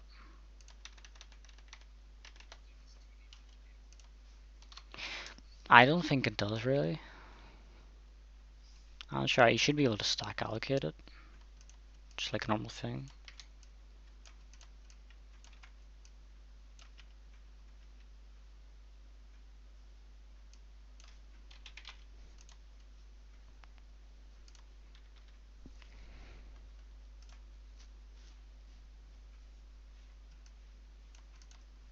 Oh, we got an issue. So like I'm in queuing stuff, but it's only printing first.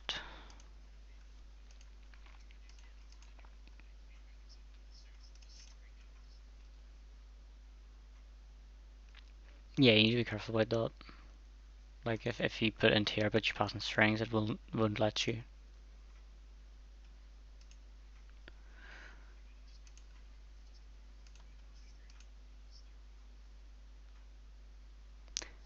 No, it's all int. No, it changed the int because I made the queue int. I've got issues in the enqueue thing. It's not working as it should.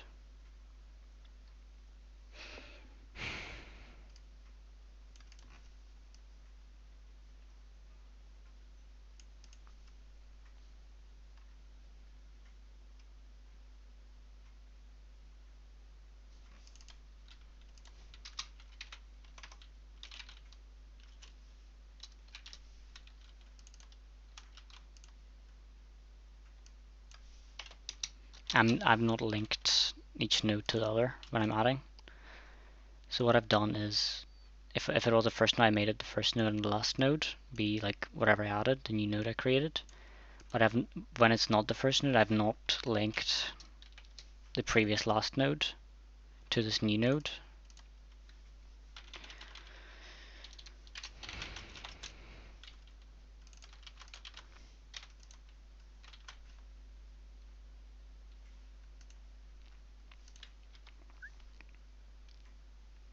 And now it works. Basically what I had is I create a new node where I store the information I want to store. And basically when I added it on and I already had nodes in the queue, I was not linking the new node to the previous one. So what I need to do is like the last node that used to be last needs to now point on the right. It needs to point to our new node. And then the new node becomes the last node. That was the issue. And I literally didn't have any of this. So it wasn't linking them up, it was just setting the new node as the last node. But there was no link to get from the first node to the last node because there's no link between like each like adjacent node.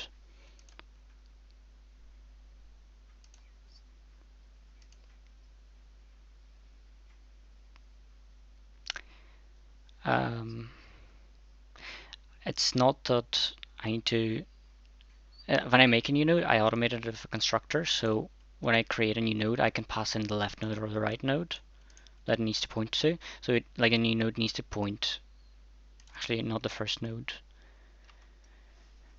a last node.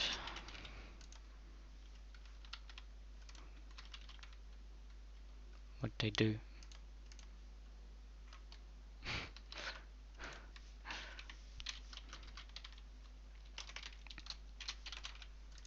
So I can make it the new node, point to the last node on its left. But I also need to make it, because I chose here to both point to the left and right, I need to make the last node point on the right to it. And because it's already a constructed node, I have to reassign this. I can't just construct a new node.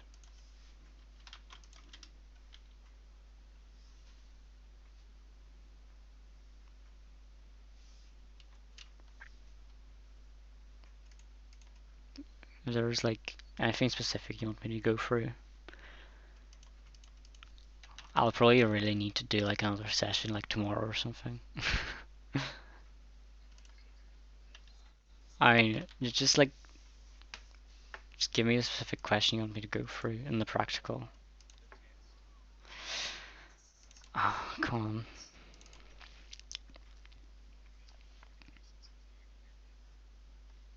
I haven't really. I started going through this, waste a lot of your time, and then I said I'm going to do the queues because like it kind of shows it kind of shows how the linked list works because of the nodes. It also shows like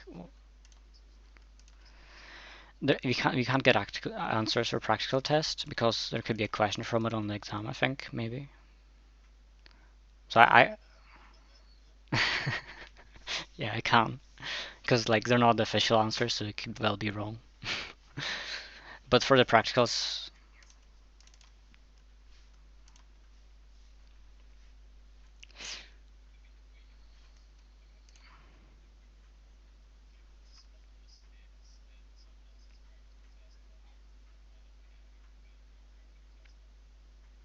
I went for just literally like those two for the most part, for because that's what I started with.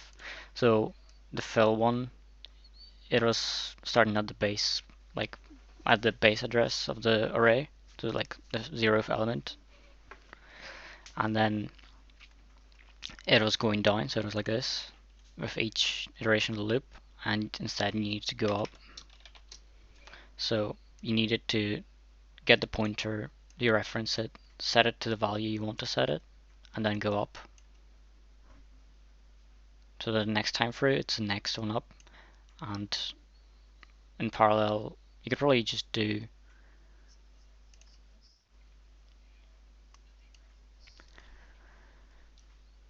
it's really confusing because here it actually happens like after this, so it would be like this.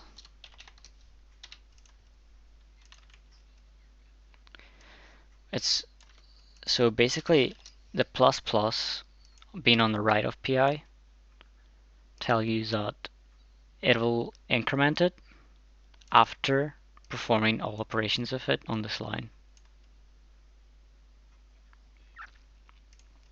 So first it dereferences it, doesn't increment, then it assigns it, doesn't increment, and then like basically after that it'll increment it.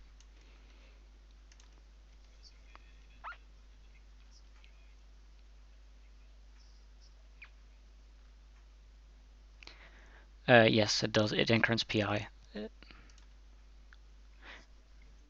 If I bracket it, like the order of operations, it does everything in the brackets first.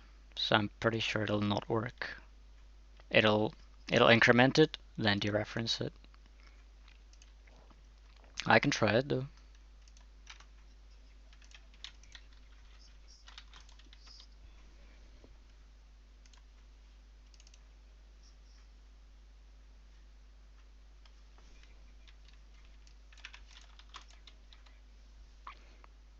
Mm, Apparently it does. Let me change it. Maybe it does work the same with the brackets. It does fill the zero element. Yeah, I was thinking that the bracket actually makes it do the thing, but apparently not. Yeah.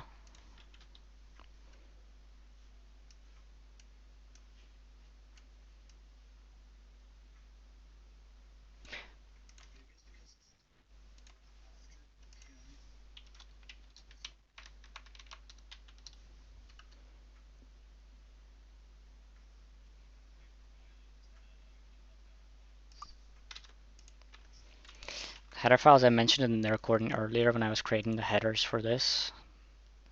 So I was creating headers for the queue, creating headers for like the queue nodes. Yeah, they're okay.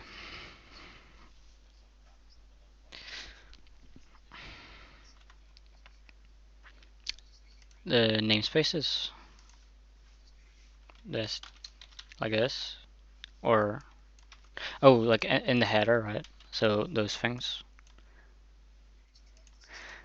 Basically, in the header, you define the class, and because you're not putting any bodies of the class of the functions, you need to specify that you're gonna override this like function of like the queue class. So you're saying queue, and because it's a templated class, you need the in this here as well. You're gonna specify how this function should work for this class, because like potentially you could have another class here, Q2, and then if you don't like specify this, it doesn't know which one to override. But then if you specify the Q2 here this time of type T, you're defining the function for the Q2 class.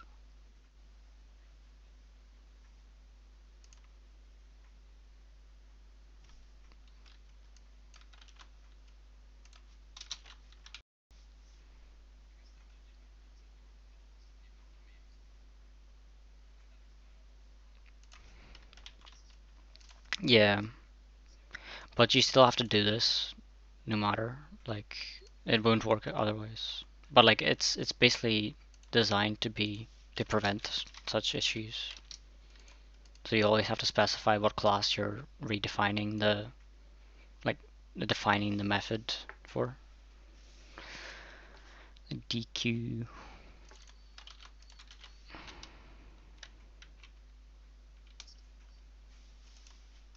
Oh, this one. Okay, so Q is the class name. The constructor is named the same, and tilde Q is the destructor. So when it goes out of scope, it calls the destructor, and you need to clean up memory of the class uses in the destructor. So no, any class can have a destructor. So if I have the main here, this is where I was testing the queue, and if I call delete on it, because it's a pointer this time. It'll free up the memory the pointer uses, right? But it'll also call the destructor of the class pointed to by the pointer. So I actually forgot to do this, and you kind of need to do it, right? So you can call the destructor by calling delete, but also if you have, for some reason it wasn't working as a queue, as a stack allocated queue.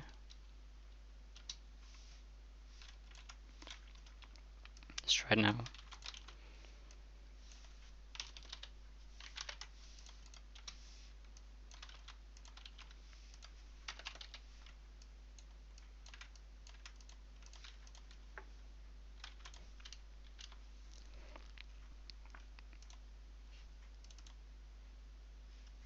I started doing this, so I'll leave it empty for now.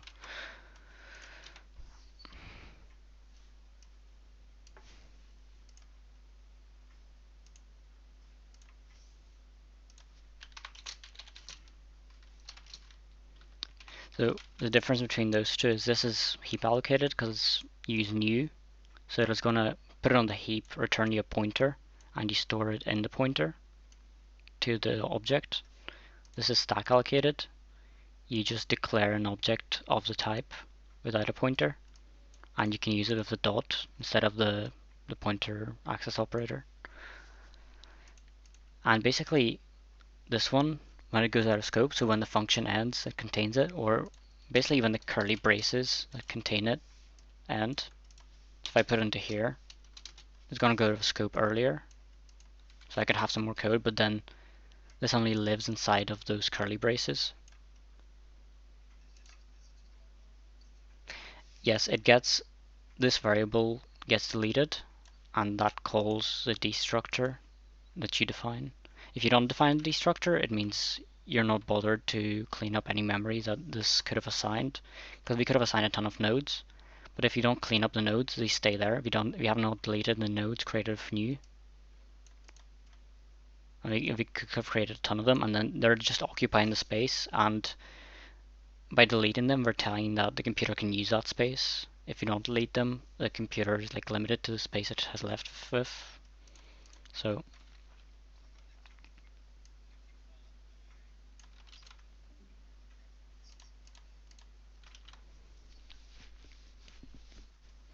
yeah, like this. If I created a new on the heap,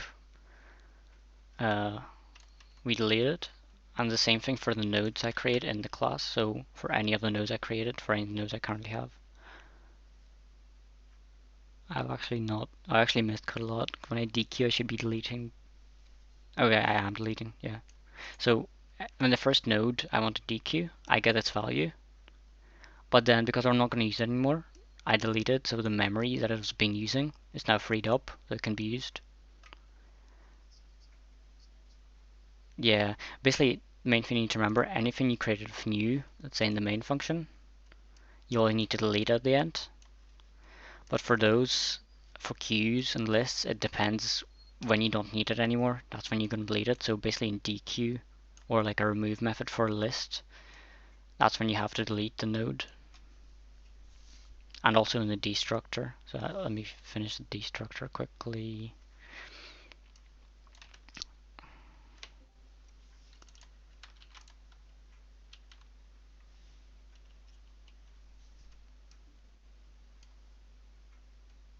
I'm gonna, because I made it doubly linked, so I can go like forward down the chain and back in the chain, like left to right. I can start from the last node, go to the next node on the left, so I'll go left node now, left node, and delete the node on the right.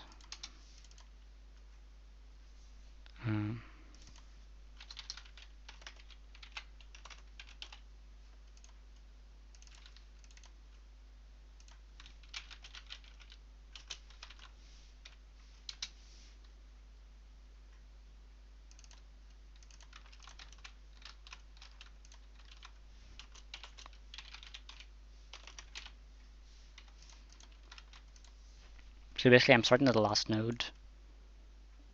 I am going to the left node and setting it in a temporary variable. Then the last node used to be last, I'm deleting. And now the last node is the temp node that is on the left of the previous last node.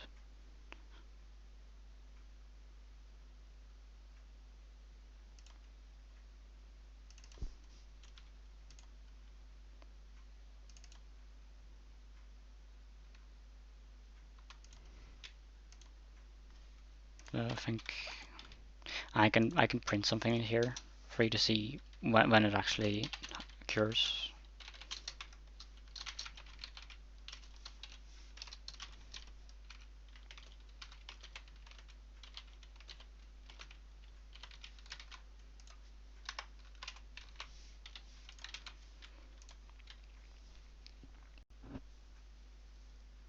Oof. Let me go to the call stack. Line 42. Probably deleting something that's null.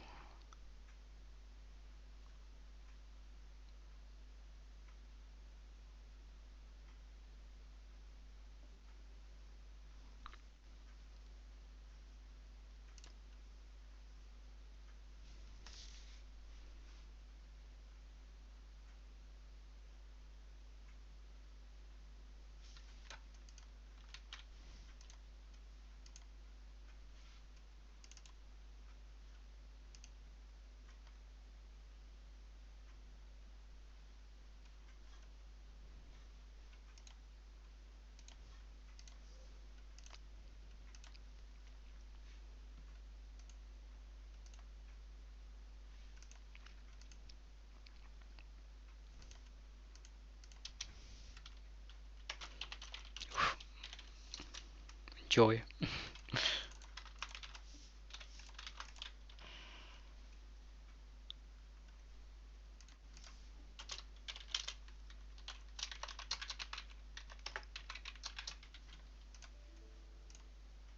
Fuck.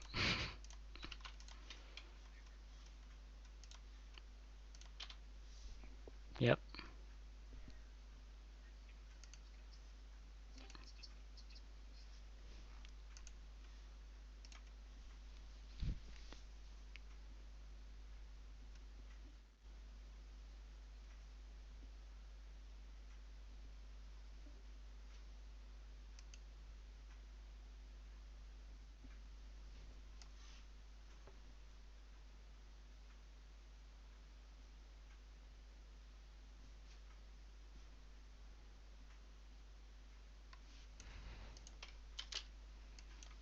Now I'll fix this and I'll publish the fixed code probably.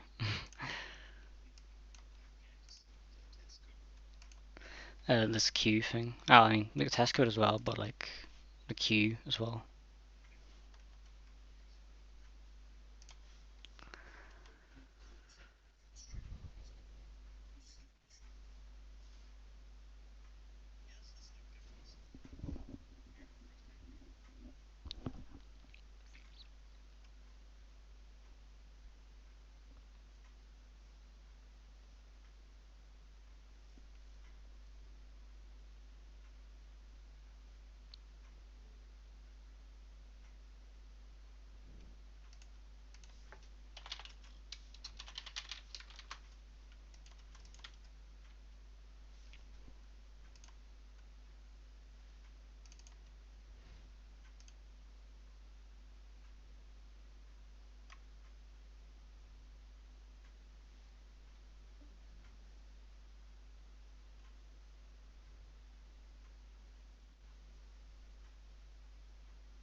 think I fixed it.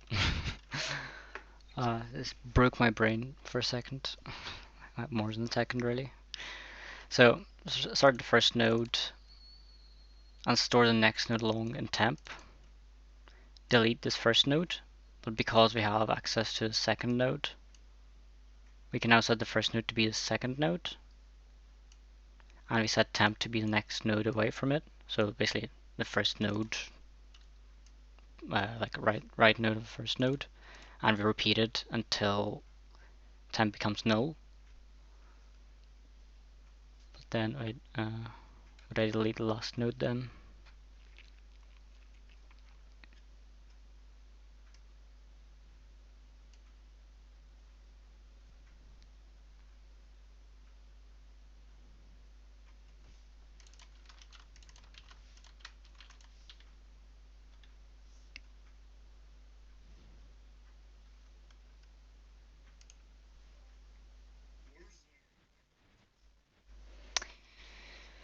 I was gonna just upload it to Google Drive and put a link in Discord. I'll put in an announcement. The code, I mean, I'll put the code in the Google Drive in a separate link just.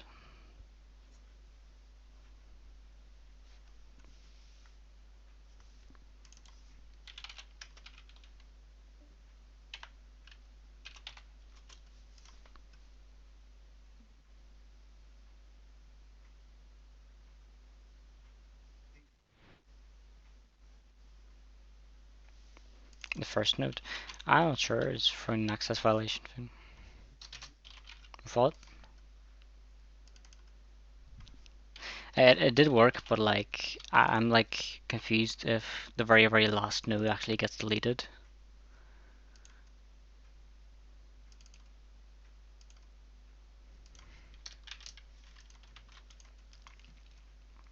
So you see it'll delete like a saver near the end, and it deletes a node,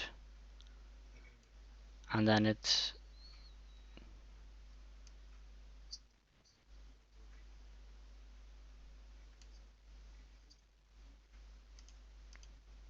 yeah. I was thinking about that, but let's see if it throws an error.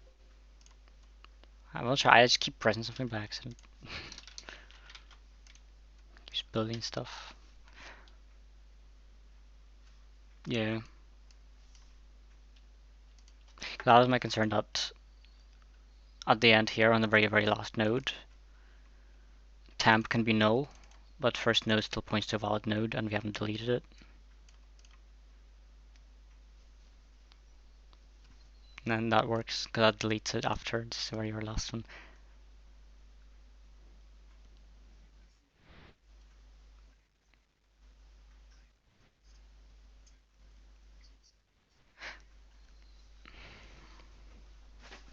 Yeah, you could loop the number of times. But this one's weird.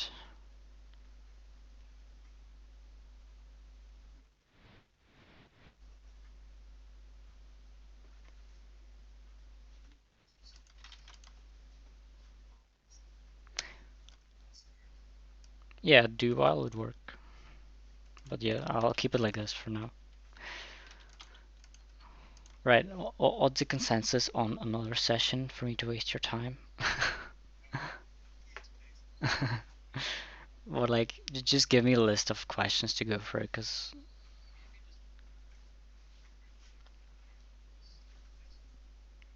yeah, yeah, tomorrow then.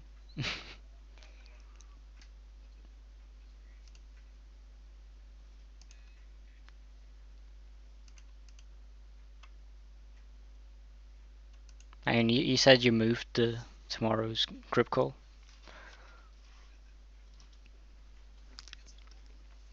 I'll do vote again.